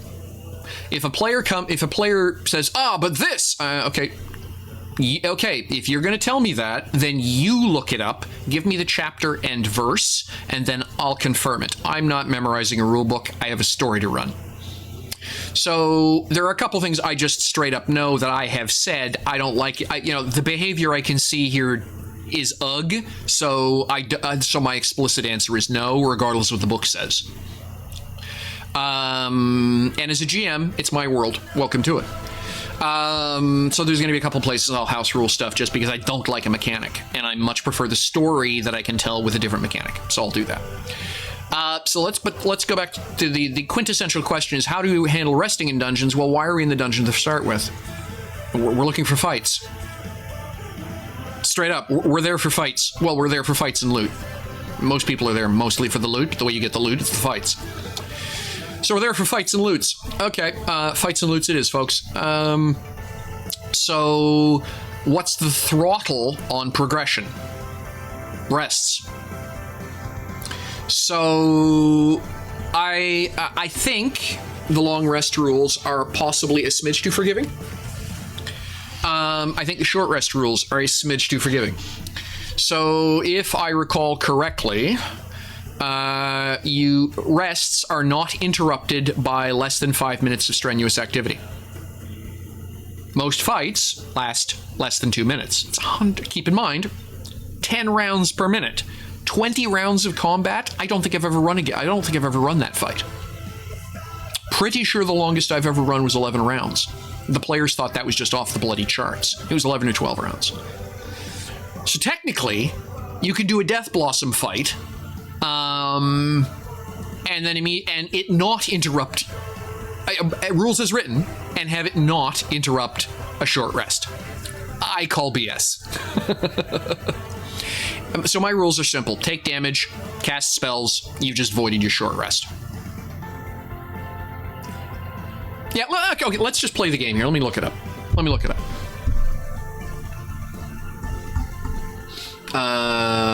So game rules, and we're gonna go sources. Dungeon Master's Guide. And then I'm going to search for rest. Let's just double, because this is one of these things that drives me bats. Short rest, here we are. It's basic rules. Hang on, let's read this together. 1 hour long. Okay, they have changed. Okay, they have in fact. Does not, yes, so you can't interrupt a short rest with a fight. Good. So character does nothing more strenuous than eating, drinking, reading, and tending to wounds. So short rest explicitly can be interrupted. That's good to know, because short rests are crucial to the game. And then it's long rests. Performs no more than 2 hours of light activity such as reading, talking, eating, standing watch. But then they contradict themselves. If the rest is interrupted by a period of strenuous activity, at least 1 hour of fighting, casting spells, or so a long rest cannot be voided by Death Blossoms. Short rest can. Okay, that's a bit better. So I was remembering wrong. I'm glad for that. And this is why I keep DnDBeyond available, because I can just look it up as I need it.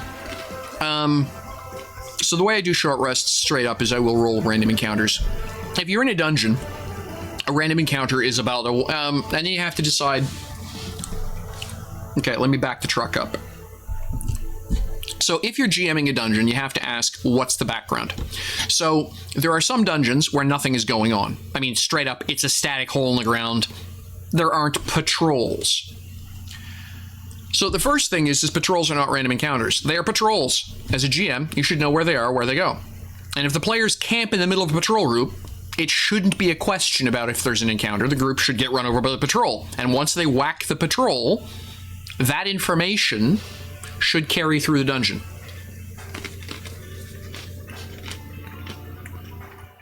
Well, what does that mean?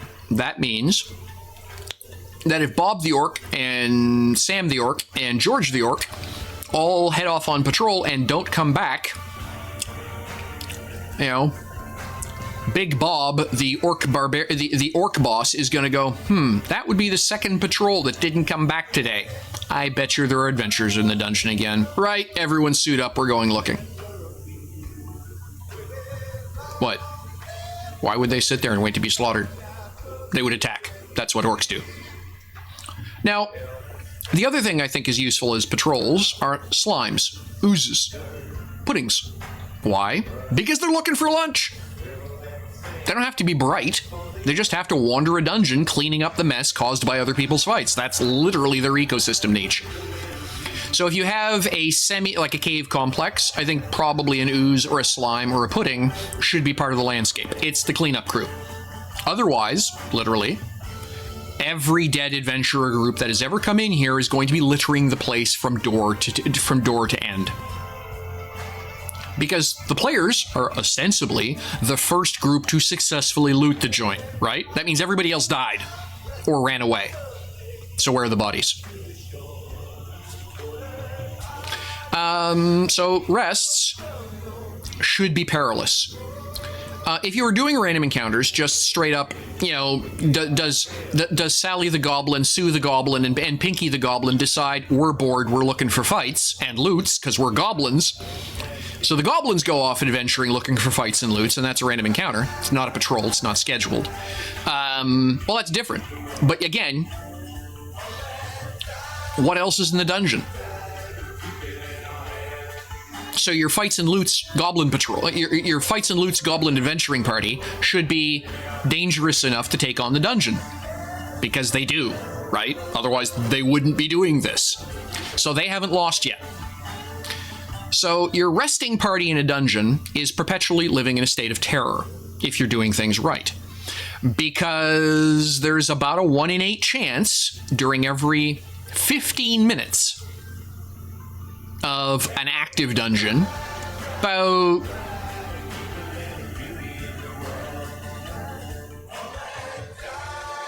yes. Strahd is an odd duck. I played through the original Ravenloft module. It's a very different animal than Curse of Strahd.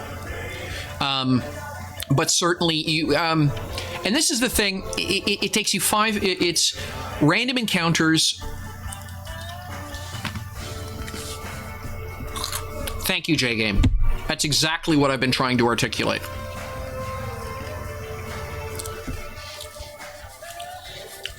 I'm of the opinion that the only reason players should ever feel okay with resting in a dungeon is because they have no idea how dangerous the dungeon is.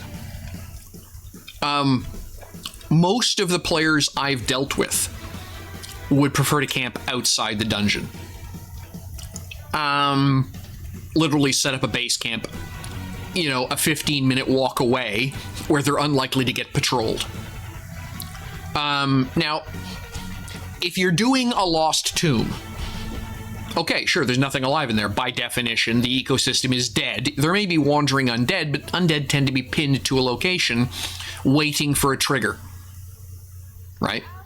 The Spectre isn't going to be patrolling. It's been there for 200 years. It hasn't seen anything in 200 years. It's having a nap. Thanks. Etc., etc. Leoman's Tiny Hut? Yeah, I think it's a great tool.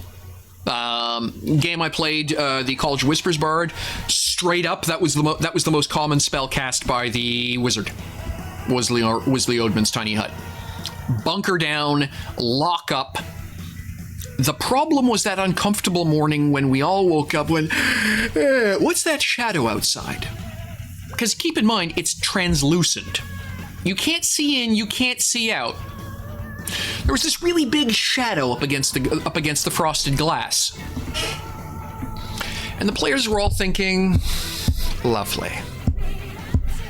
Lovely. So you have to keep in mind, as a GM, you can play the tiny hut against the players.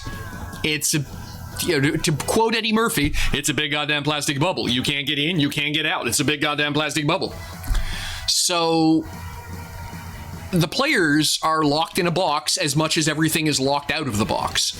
And so intelligent creatures will just wait for the box to go away.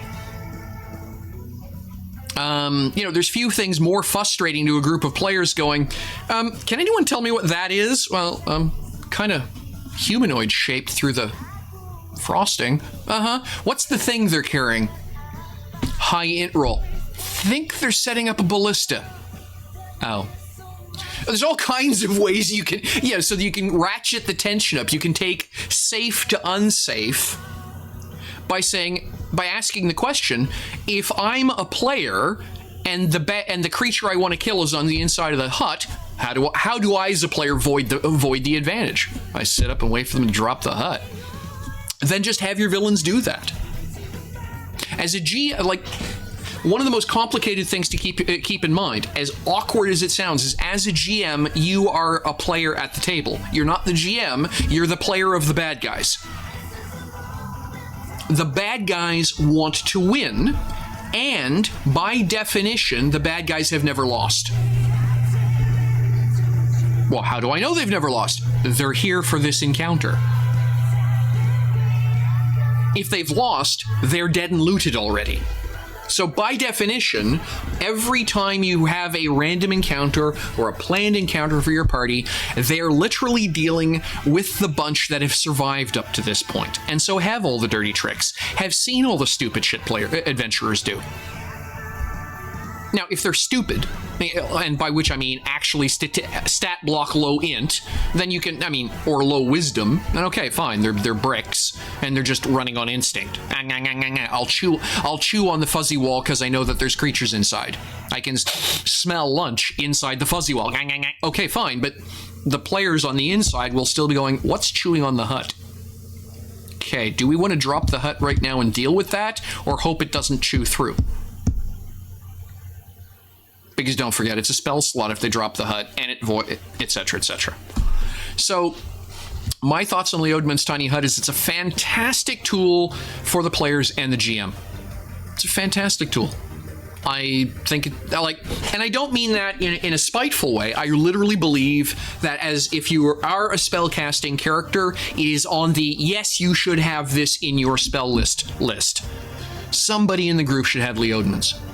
Because it's an instant stay the hell away from me dome in a dungeon. If you got a 10-foot ceiling and a 10-foot room, bang, you're safe. You can get the rest you need. Because particularly if you're playing a mega dungeon campaign, right? How deep does this place go? I did not even close to a mega dungeon for my first Duchy of the Mist campaign. So the basement underneath the Ravenskull Castle. Essentially, it's 4 or 5 room dungeons bolted together, separated by elevation and joined by common tunnels. Okay. The players were in and out of that place 4 and 5 times. It took them a game week to fully explore the joint. Why? Because they had to keep retreating.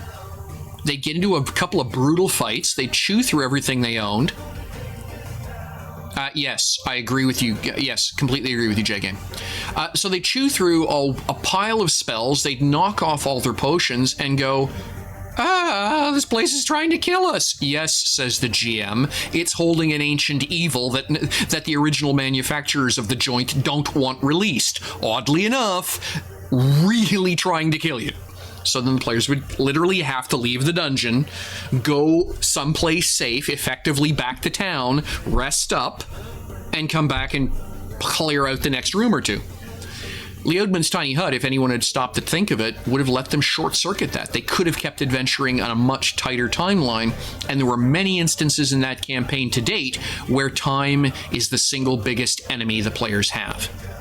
The single biggest enemy the characters have. Time was not on their side in several cases. And if they had simply not been forced to retreat early, they'd have been fine. Does that help, Muffin?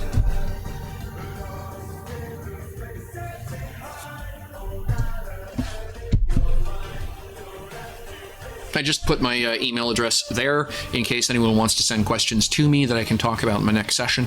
I got about another hour in the stream. Might need to take a quick break because I'm running out of coffee, just to run upstairs and get a refill.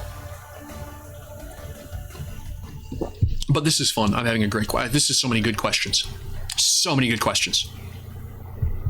I may wind up uploading this to my YouTube channel, actually. So many good questions. But yeah, I would totally agree with J-Game's assessment. If you don't have Tiny Hut, Cure Light Wounds, Cure Food and Purify Food and Water, and Light, I'm not sure what you're doing in a dungeon. I really don't know.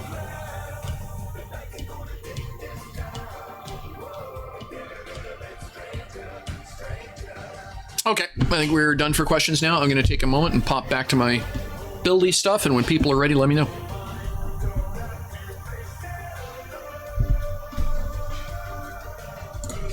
All right, the craft shacks. So let's just, okay, this is the first thing I'm going to need here. What you're looking at is FantasyGrounds, by the way. Roll20 uses a different mechanism for setting stuff up, but this is going to be, I'm putting an encounter together for my FantasyGrounds Sunday night game. So I've had this idea that's been kind of kicking me around. So the players are going to be adventuring here. This is the... Oh, Alfreds, you're so very welcome. And thank you very much for hanging out and asking great questions. That's literally why I do this. For those of you unfamiliar, I'm on, I try to be on at least one morning in a weekend, if not both Saturday and Sunday, then at least one of Saturday and Sunday. Here in Canada, by the way, Monday is Thanksgiving. So I'll probably be doing a stream Monday morning as well. I got a lot of work to do. I got a whole city to build. I've got another encounter here to finish, and then I've got an inn to build. Oh, okay. So yeah, okay, Muffin. So you missed the. Hang on. Okay, hang on. Back again. This is fantastic. All right. So okay. So they have not yet gotten this far. So they ran into Napoleon Bonaparte the Goblin. Oh, it's okay, man. It's totally okay. Totally okay, Muffin. So they ran into Napoleon Bonaparte the Goblin. By which I mean, so the group gets into a fight with a Goblin patrol. We fight through the encounter, the group wins. They identify that one of the goblins is a, quote, goblin boss. So they clock him upside the head, knock him out, non-lethal damage, reduce him to 0, automatically, thus does not die. They truss him up, drag him off, sit him down beside the fire, splash some water in his face and said, "Aha, we are now here going to interrogate you." And he looks at them and says, "If you release me now, I will go lenient upon you. You clearly are in deep, deep trouble, and I'm clearly in charge here." And the ranger straight up looks at me and says, "Does he not..." And he says, "Actually, no, I'll ask in character." He says, "Do you not understand the circumstances you're in?" I think it is you who do not understand your circumstances. I am the very important goblin boss, and you should release me now so I will be clement." Okay. So is he crazy is the next question, says the group. Is he off his bloody rocker? No, he seems convinced. So the bard gets drunk with the goblin. Yes, you heard that right. The bard gets drunk with the goblin, drinking goblin whiskey or brandy. I can't remember which was. Goblin ale. Drinking goblin ale, which I described as the equivalent of Romulan brandy. The only reason you would drink this shit straight is to prove you can. He literally had to make a con save to keep it down. My description of the bouquet was... quote, fermented skunk piss. So the whole group of players went, "Ooh." So the bard is drinking fermented skunk piss with the goblin. They both get trashed. The bard is only slightly more sober than the goblin at one point, but manages to convince both the goblin and the party that the right answer is the goblin should be allowed to hire the party to join the horde. Because what they find out from the goblin is there's a goblin invasion happening, and he's part of an advanced patrol, and the goblins have explored most of the island already. In fact, the only place they haven't explored is the direction the players came from. So hang on, says the dwarf. I, the dwarf that wishes to kill goblins, and you, the bard, who are drunk, want me to agree to be hired by the goblin I want to kill. Yes, says the bard. I think this is a smashing idea, and it cannot fail. So now the group is tromping across the island, being led by their goblin scout. who now considers himself the most powerful goblin on the island because he has cunningly hired a band of adventurers. The goblin rolled a 1 on a wisdom save at one point. So he's totally socked that he's the one in charge here, okay? And the group are just, sure, we'll just play along with this. So they managed to get a good distance around the island as a result because the goblin is used to avoiding all of the things that eat goblins and thus would cause problems for players. So he leads them straight past all of the encounters because they've mapped this end of the island. And they're now about 1 kilometer away from the castle, looking at the castle in the distance, in the going, I can see a tower there, and it looks like the walls are still standing. Wow, this is interesting. So what's funny about it is that they have accidentally cleared the first encounter. So so as you guys know, or for those of you who do not know, what I do is I run monster rosters. My encounter tables, my random encounter tables, are encounters from around the island. So when they got into a fight with the goblins, the random roll I came up with is the goblins that are supposed to be in this part of the dungeon right here. So when they get here, this area is empty, except for the treasure that's there. So the treasure will still be scattered here, but they've already defeated the goblins, so the place will be empty. And I adore that. The players are going to be thinking, well, that's kind of odd. We're, you know. So they haven't actually gotten to explore. They're just outside the walls by about 1 kilometer. And tomorrow night, the group will be arriving at the dungeon. And that should be interesting. I'm looking to see what they do with the haunted... I'm personally looking forward to seeing what they do with the haunted barracks. And the haunted barracks actually inspired me while I was at work. I was driving from one customer location to the other. I do sort of blue-collar IT, server and desktop repair. I was driving from one customer location to the other, and I had this great idea for what I wanted to do with the last piece of the map. So that's what I want to work on. But yeah, so the adventurers have not yet arrived at the castle. That's tomorrow night. And it should be fun. It's going to turn into a good old-fashioned dungeon stomp. So I need to get the top floor finished so that no matter which way they go around the map, that they're... yeah, I think it's very exciting. I'm looking forward to seeing what they do. There is going to be the potential where I have to push pause because I don't have the lower level finished yet. I don't even think I have artwork done for the lower level yet. Oh yeah, J-Game, Destiny 2. Yeah, I'm looking for. I've been sort of side-eyeing that. I went now that Blizz has dropped it off their distribution service and it's onto Steam. I went through the aggravation of erasing it and reinstalling it, and I was looking at it thinking, I used to have a lot of fun with this game. I want to go finish up the story. Really good writing. So, thanks for dropping in, J-Game. Hope to see you around again.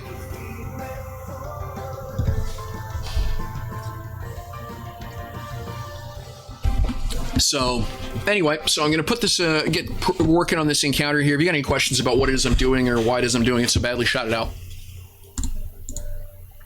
So I've got, okay, so what I'm going to do here, I need to put an encounter together. We're going to get the encounters up. We're going to go Darwaiton Castle. And then I need a new encounter. So pop that down here. Blizz has completely shot themselves in the foot.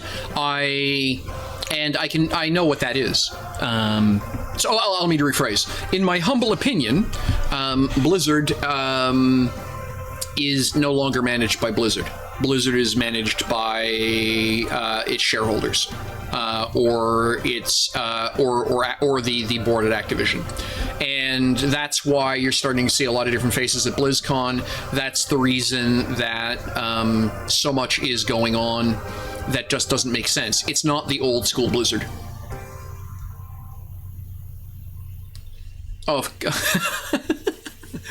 yes, I'm a huge Rocky Horror Picture fan. The first time I saw Rocky Horror Picture was when I was in university, and that was some time ago. Yes, Tim Curry is a genius. It's such a bad film and so much fun for it, and it only works as a cult classic because of Tim Curry. If you want something overacted, call Tim Curry. It's the reason I absolutely adore Muppet Treasure Island. Muppet Treasure Island is a completely passable film, except Tim Curry's the bomb.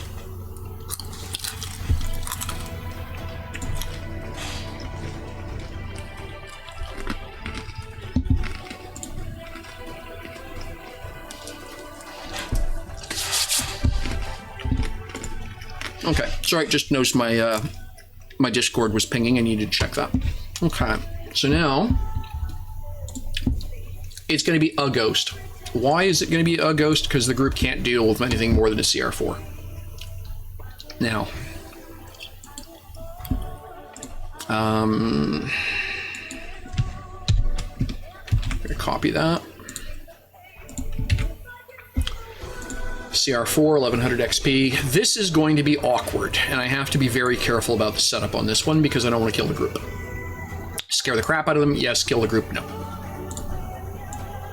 Ah, dummy.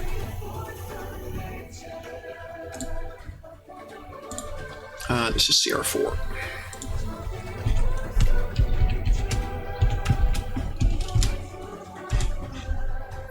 And I might as well just drag this over now. There we go. So the first thing, oh yeah, and then I need to come back here, zoom in over here, grab that encounter again because I need to assign my ghost.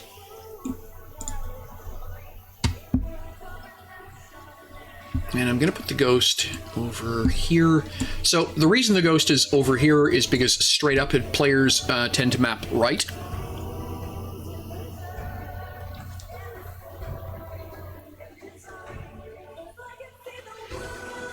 I don't know anything about Princess of the Apocalypse. Haven't looked at it. So while I would love to give you my opinion, Sin, I am completely unqualified to do so. Don't know anything about it.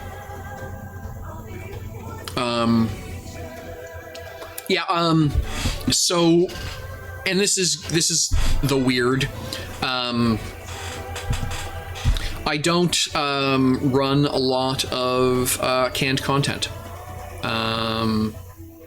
I almost do everything from scratch. And I know, and this is one of these places where Matt Colville and I disagree on a couple of things. Like, don't get me wrong, I think Matt Colville's running a game series is genius and is desperately needed in the community. And I think in his own way, Matt Colville is a more unpopular opinion warning. I think Matt Colville is a more valuable contribution to the D&D to the D&D community than Critical Role is. And I don't mean that as a slight to Critical Role. Critical Role is barking awesome, and they have pop culture. They have single-handedly pop culture Dungeons & Dragons. I think Matt Colville, on the other hand, has pop cultured running Dungeons & Dragons. And the problem with Dungeons & Dragons is it doesn't matter how many players you have. That's not the limiting line on the number of games. The limiting line on the number of games is the number of GMs. So, like I say, unpopular opinion warning. Now, this is one of these places where Matt Colville and I disagree. He says just go get pre-existing content and file the serial numbers off of it, and don't tell your players where it came from. Here's the problem I have as a GM. Almost all of my players have been playing Dungeons & Dragons long enough to recognize pre-canned content. Hey, isn't that the power that Strahd has? Hey, isn't this I remember this encounter. It's from this. It breaks. Matt Colville's primary rant, his primary requirement is verisimilitude, believability of your world. Immersion is the MMO or digital experience phrasing. Immersion. At any point, if the player sticks his head up out of the immersion puddle and goes, "Didn't I see this somewhere else before?" You've lost it. Also, so I tend not to run pre-canned content unless I get a specific request.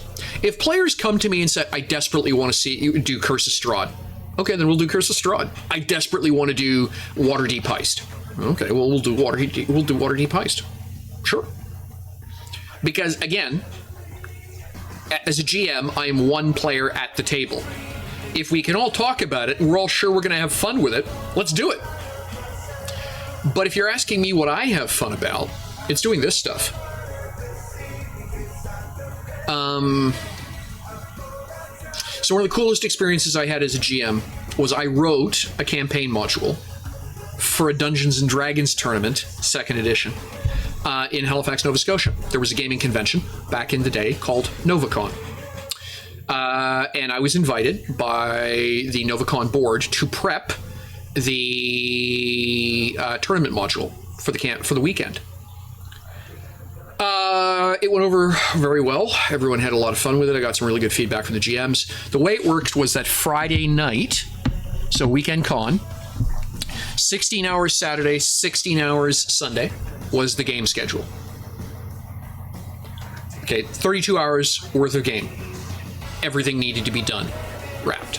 Friday night, I meet with the dungeon masters, and they all see the module for the first time. They have no idea what they're doing. Up to that point, we sit down. I give them 15 minutes. I literally am running a stopwatch. Ask your questions. You have 15 minutes. Everybody go around the room, get your questions. That's it. We're done. Everybody out. We'll see you tomorrow. And then the next day, I walked around the tournament hall listening to all of the dungeon masters do the opening scene. None of them ran the opening scene the same. And it was awesome. It was dope. One of the most powerful things I've ever experienced as a content creator. 8 different tables. So 8 different GMs, 8 different parties. The characters are all pre-generated. I have roleplay notes for all of the characters. None of the characters were the same. None of the opening scenes were the same. And it was just, to me, it was stunning. That's cool because no one had any clue. The problem is at this point is that Curse of Strahd is a well-known commodity. As I'll use Curse of Strahd as an example. And so for me, I know so many players who would identify the Sun Sword as a Curse of Strahd, even by proxy. Oh, this is just like the Sun Sword then. Yeah, it is the Sun Sword, just with the serial numbers filed off. And that breaks immersion. I want every game my players that I run to be unique. And so unless they specifically call me up and say, I specifically want to do this canned content, my thing is go make new content so that I find out, I know what I expect to see. And then I put it in front of the players and they do something completely different and awesome with it. And that's my payoff. Does that make sense?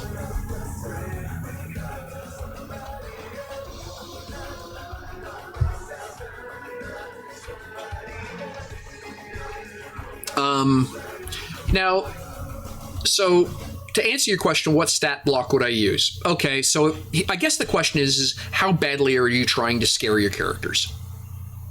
Because if this is supposed to be a thematic fight,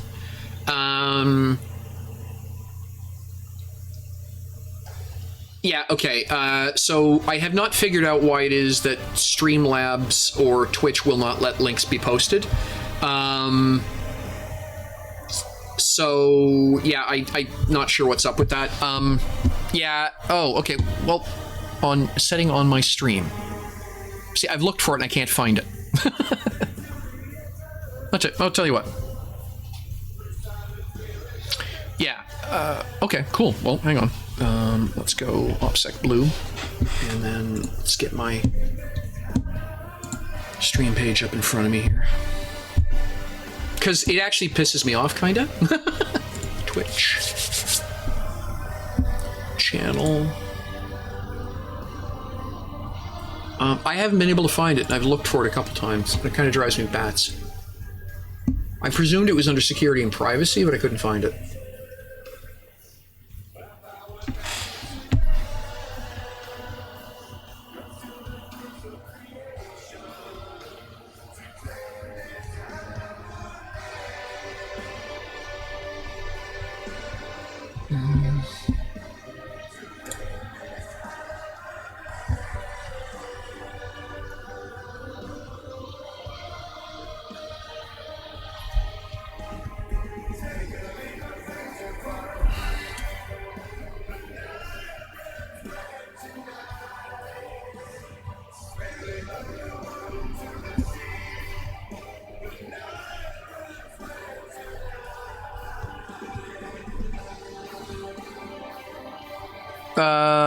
No, I kicked Nightbot, I think.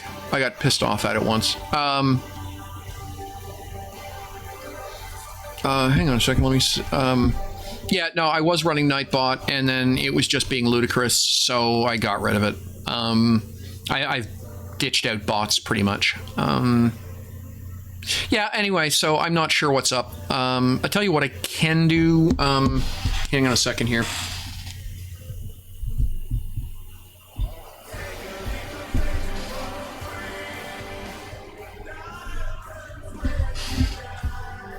Hang on a sec here. Well, that's awkward now, isn't it? So just go ahead and email me there, and I'll take a look. But the short version is, so again, straight up, you've got a couple of different things you can do in your arsenal, and here's how and just in broad brushstrokes, I think it's better to discuss theory as opposed to specific numbers because I don't know your group. That's the first thing, is I don't know your group. I don't know your group. I also don't know your style. So let's talk broad brushstrokes. Okay, cool. All right, got it. I can work with that. Yeah, no, exactly. Good. Very clever of you. Very clever. Control Charlie. We'll go up here. We'll pop that in there. We'll remove them specifications. And what do we get? Okay.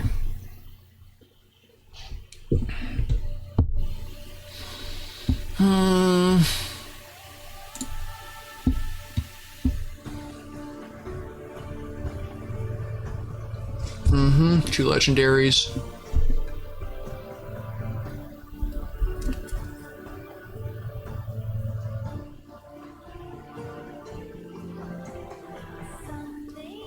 Three attacks around. Yep.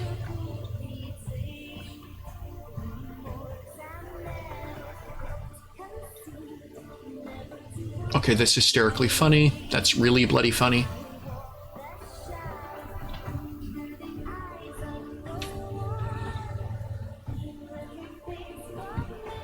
Lair is spelt wrong. But that's really funny. Because pun.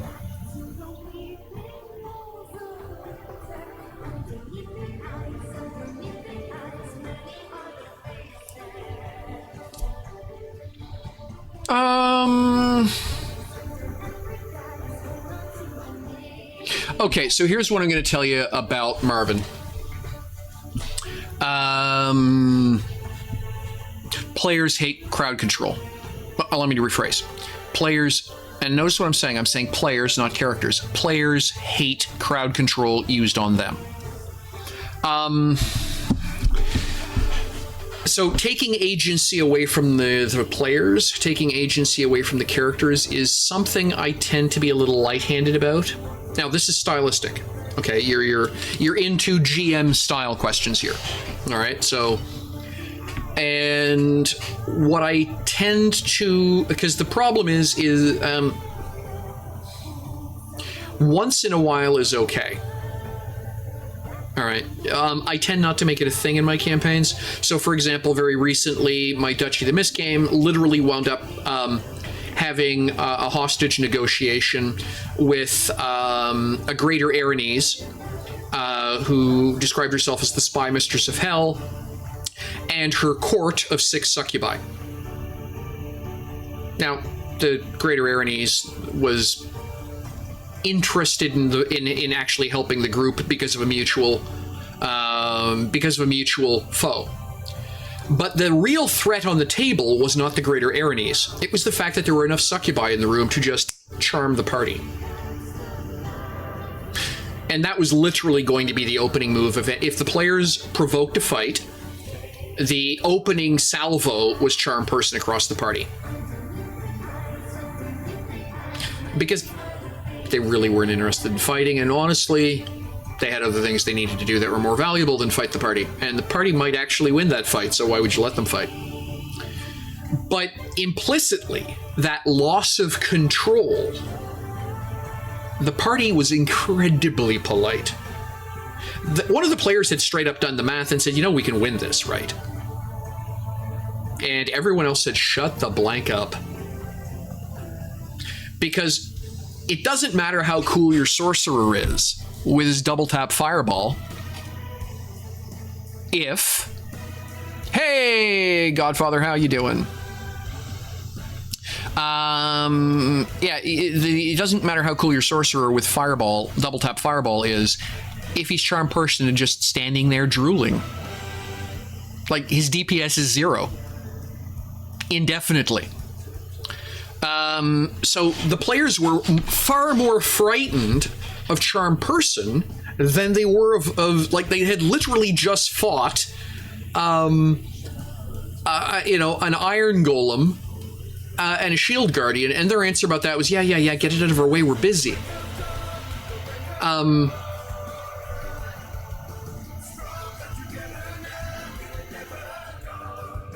Yep, exactly. DPS 0 when charmed. DPS 0 when Crown of Madness. Right? And so the threat of crowd control on players is also generally more awesome than any amount of DPS you can throw at them. And so as a GM, stylistically, and I want to keep saying that because I don't want you to think you're doing anything wrong. You're not. Your game is your game, and it's awesome the way it is, and I encourage you to do what you think is going to be cool for your players. But me, stylistically, I keep Charm Person on the table for players, please shut up. The GM is speaking. Okay, straight up.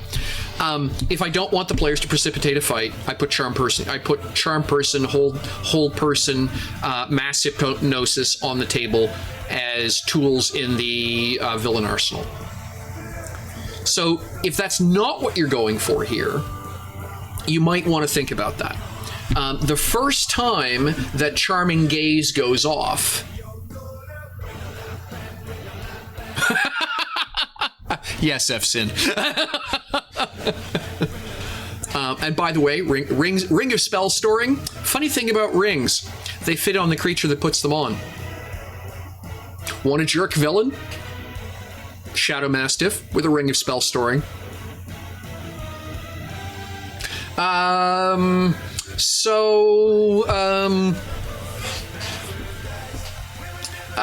So Charming Gaze, okay, the legendary resistances, that's just going to annoy players, but all they will do is they will bait out the legendary resistances with cheap spells and then nuke the target. Players are like that. Charming Gaze, when a creature can hear Marvin's voice and starts its turn within 30 feet, in other words, everybody who's melee. DC 14 Wisdom save. This is CR 8. So about half, okay, so more than half the time they're going to make the save, but,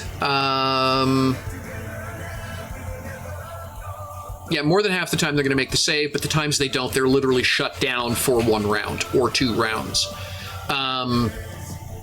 So that's kind of aggravating because technically, if the dice don't play nice, you can have the whole party immobilized for 1 round. It's unlikely, but here's the problem. The high wisdom characters are the ranged fighters. What do you mean? They're all the spellcasters. Okay, very few players will take a high wisdom fighter. Very few characters will go with a high wisdom rogue. Very few players will go with a high wisdom barbarian. That isn't the stat priorities for those class. So this ability mostly focuses on the melee. So the problem with it is that every round, they don't have a 50-50 chance. They've got slightly worse than a 50-50 chance. And what's going to happen is that your melee class is going to be upset about this. Yeah, Godfather. So what I actually straight up do is I do assign stat blocks, and everyone has to have an 8. Like, everybody starts with an 8 in my games. And so there's a lot of debate about where, there's a lot of debate amongst my players about where that 8 goes. Low charisma? Oh, do you really want to do that? You're in a political campaign if you're in the Duchy Mish setting. Low wisdom? Do you really want to do that? Charm Person's a thing. Hold Person's a thing. Right? Where do you want that 8 to go? Multi-attack, you absolutely have to have multi-attack.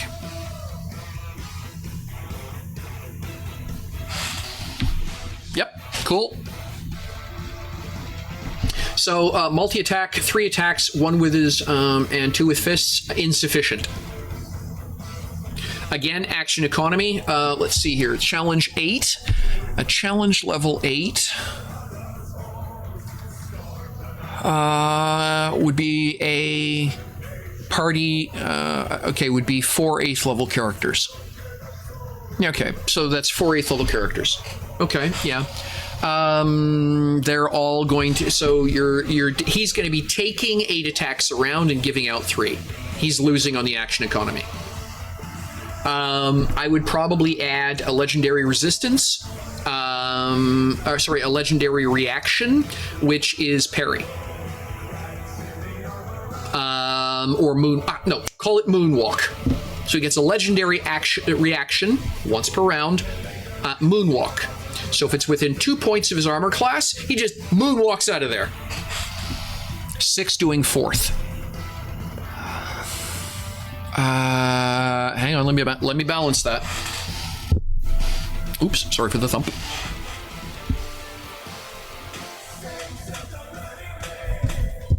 Let me grab something here real fast.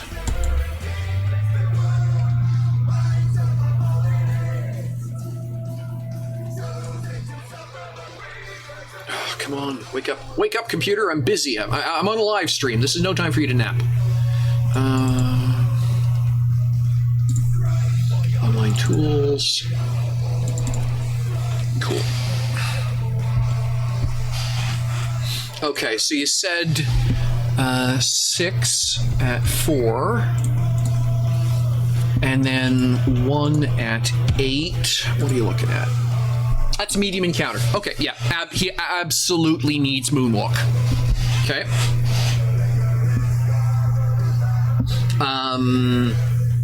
Absolutely needs moonwalk.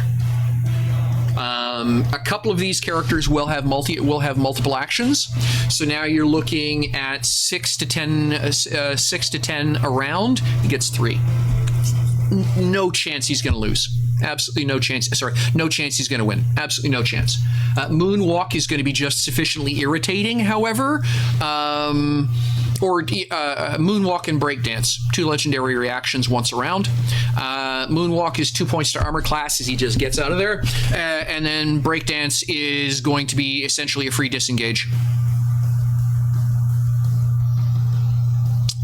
So he'll moonwalk first. If that doesn't work, he'll breakdance, and that means all further attacks at him are at disadvantage. That's his 2 reactions. So then the group has to figure out when they're going to bait the big attack in, because the big attack will be anything that's going to do a ton of damage. Reaction.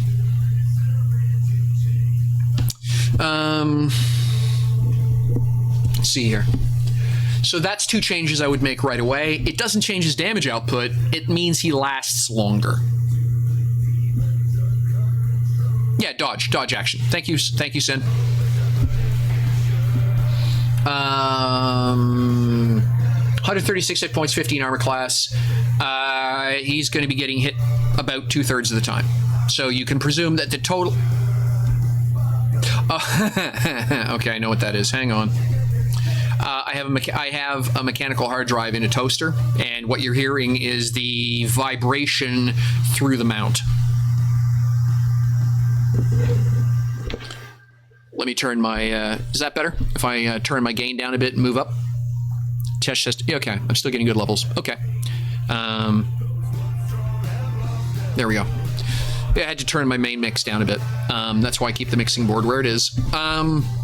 So yeah, what that is literally so I've moved, as I commented earlier, still a bit hummy, but much better. Okay. Yeah, I gone from having a boom mount with a shock brace to, because it was always sitting sort of here in the field of view of the camera, and it was driving me nuts.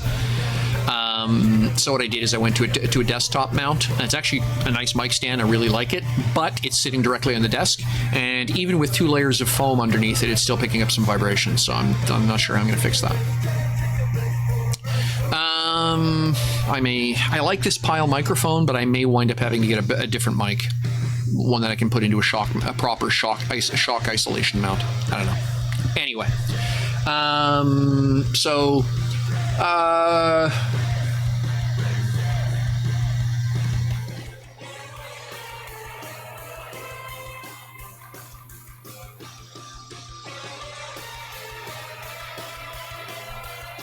I think I would change Bless My Soul as well. He's gonna have so the strat for this fight for your melee players is circle and kick it to death, for lack of a better way of explaining. So what you're going to want to do is add to Bless My Soul. You're going to want to add 20 feet of knockback for everything between Marvin and the target. So he's going to target the ranged caster at the back. And if you're between him and the ranged caster, you get knocked back to the ranged caster if you don't make a dex save. No damage, but it breaks the kick it to death. It breaks the number of attacks he's going to take that are at advantage. Make sense?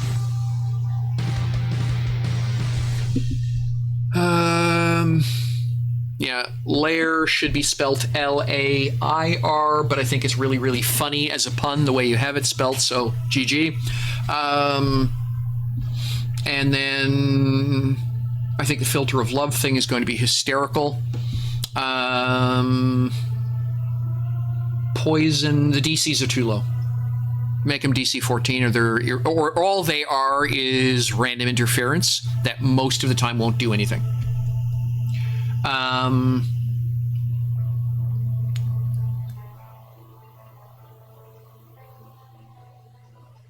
I would probably also make it a D6 table with 2 of the random effects being absolutely useless. A patch of flowers grows in the location that the potion landed. The potion or something that's really nasty, but the players essentially get a save or die moment. And not save or die literally, but potion lands and ice begins to form within a 10-foot radius. So if the players do not move out of that location, their feet get frozen to the floor. Give them a full round before they are effectively grappled in place, without save. What you want for things like this, what you want is to have the interference change the battlefield in a way that keeps the players unable to strat. Keep in mind, you are not going to outthink 6 players. You're just not. So what you want is the players to outthink themselves. And the way you do that is by randomizing the terrain.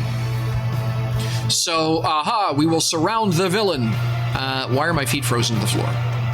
Where's the villain going? What's this moonwalk thing he's doing? Got it?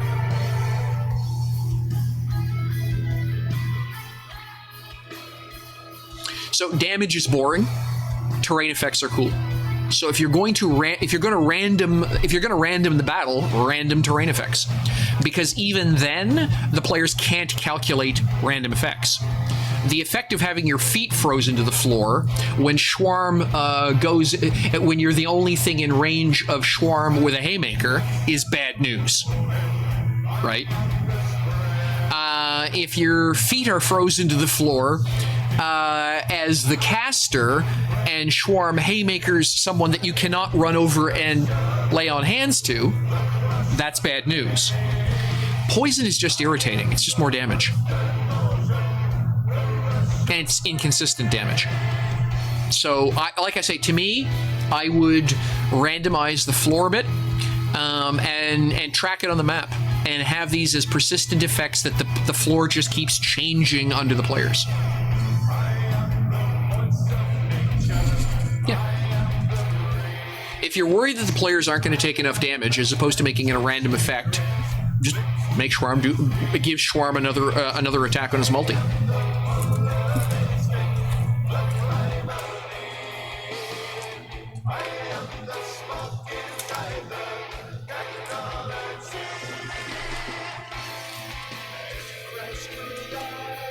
I keep calling him Schwarm. It's Marvin. My apologies. Let Marvin just. If you're worried that this isn't going to generate enough damage,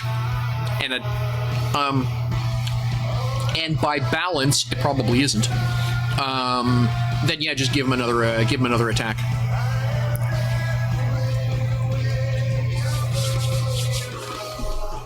Incidentally, I absolutely adore the theme. This is going to be hysterically funny, and I can't wait to hear how it goes. Please drop back and let me know how it went. Yes, I know. Yeah. It's hysterically funny. Hang on. You have to give him once a day. Yup. Sin. Give him an ability to once a day Misty Step called Bat to Hell. And then give him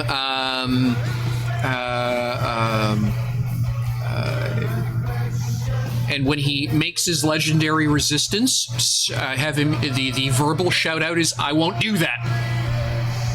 See if the players catch on.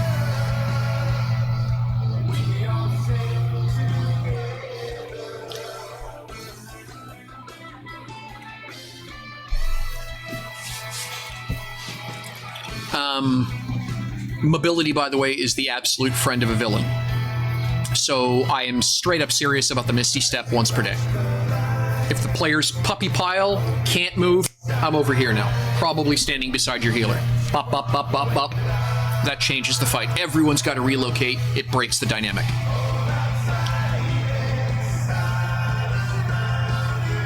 Make sense?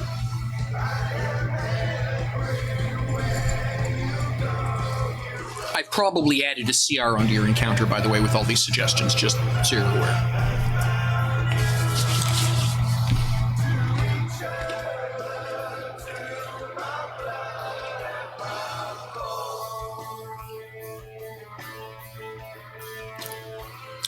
Perfect. Absolutely perfect, F-Sin.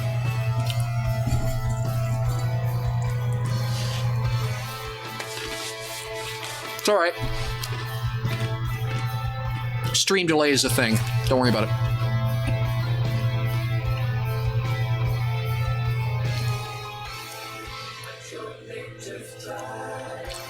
Alrighty, guys, gals, persons of non-determined gender and/or orientation, as well as any extraplanetary aliens that may be tuning in. Well, yes, there is that, Muffin. Yes, there is that. But you know, hey. Like I say, if I was really that stressed about it, I wouldn't have turned the camera on, right? Working on my game stuff is what I do when no one's here to talk to. When players show up, particularly new GMs, literally the point of this stream. Just hang on while I go get my black sunglasses.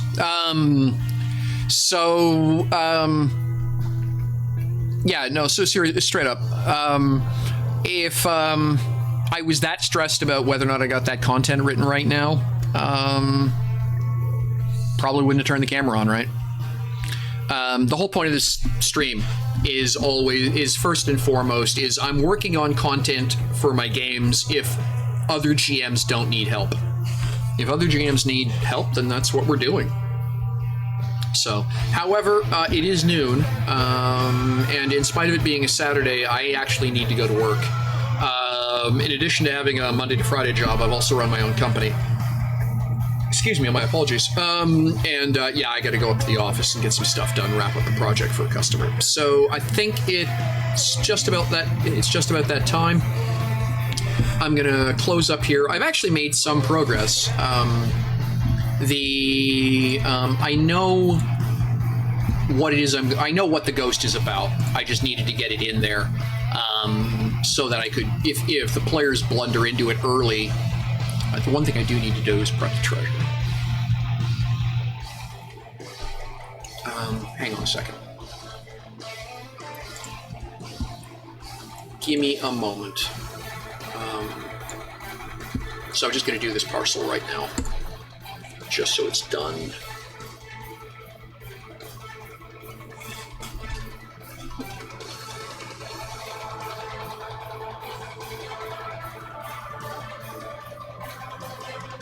Good bloody grief. Wow, they got lucky. Oof, he said. Okay, 3 potions greater healing. That's going to play well. Oil of slipperiness, and but a whole pile of gems. Okay. Right. Well, that's fantastic. The group's going to be very pleased about that little detail. So, hang on. I'm so clumsy some days. What's that? I'm going to move this up here. Block that. Now, let's paste that in. Crash treasure is going to get put here. And I need to put a GM note for the monster. Ghost needs a sword finished and delivered. Talk to Ghost. And about sword. +1, +3 versus deliver to address in stack. That gets me everything I need. That will get me through that encounter. I can ad-lib the rest and then make my notations after that. And then I need my map.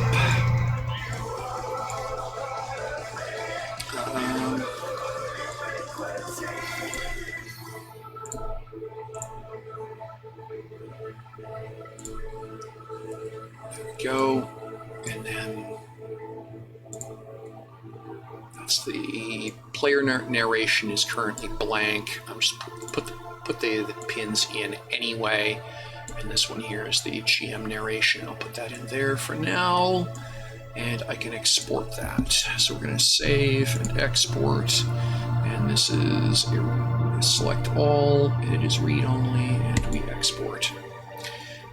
There we are. So yeah, I need to finish fleshing that encounter out. That'll probably wind up being tomorrow now.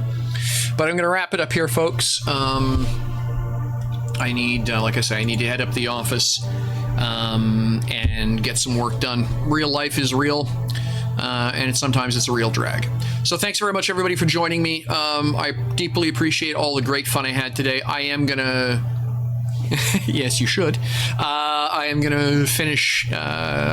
I'll probably post this up to YouTube. This has been so good, and so just so much cool questions, so much good information. I think it's worth preserving, so it'll wind up on YouTube.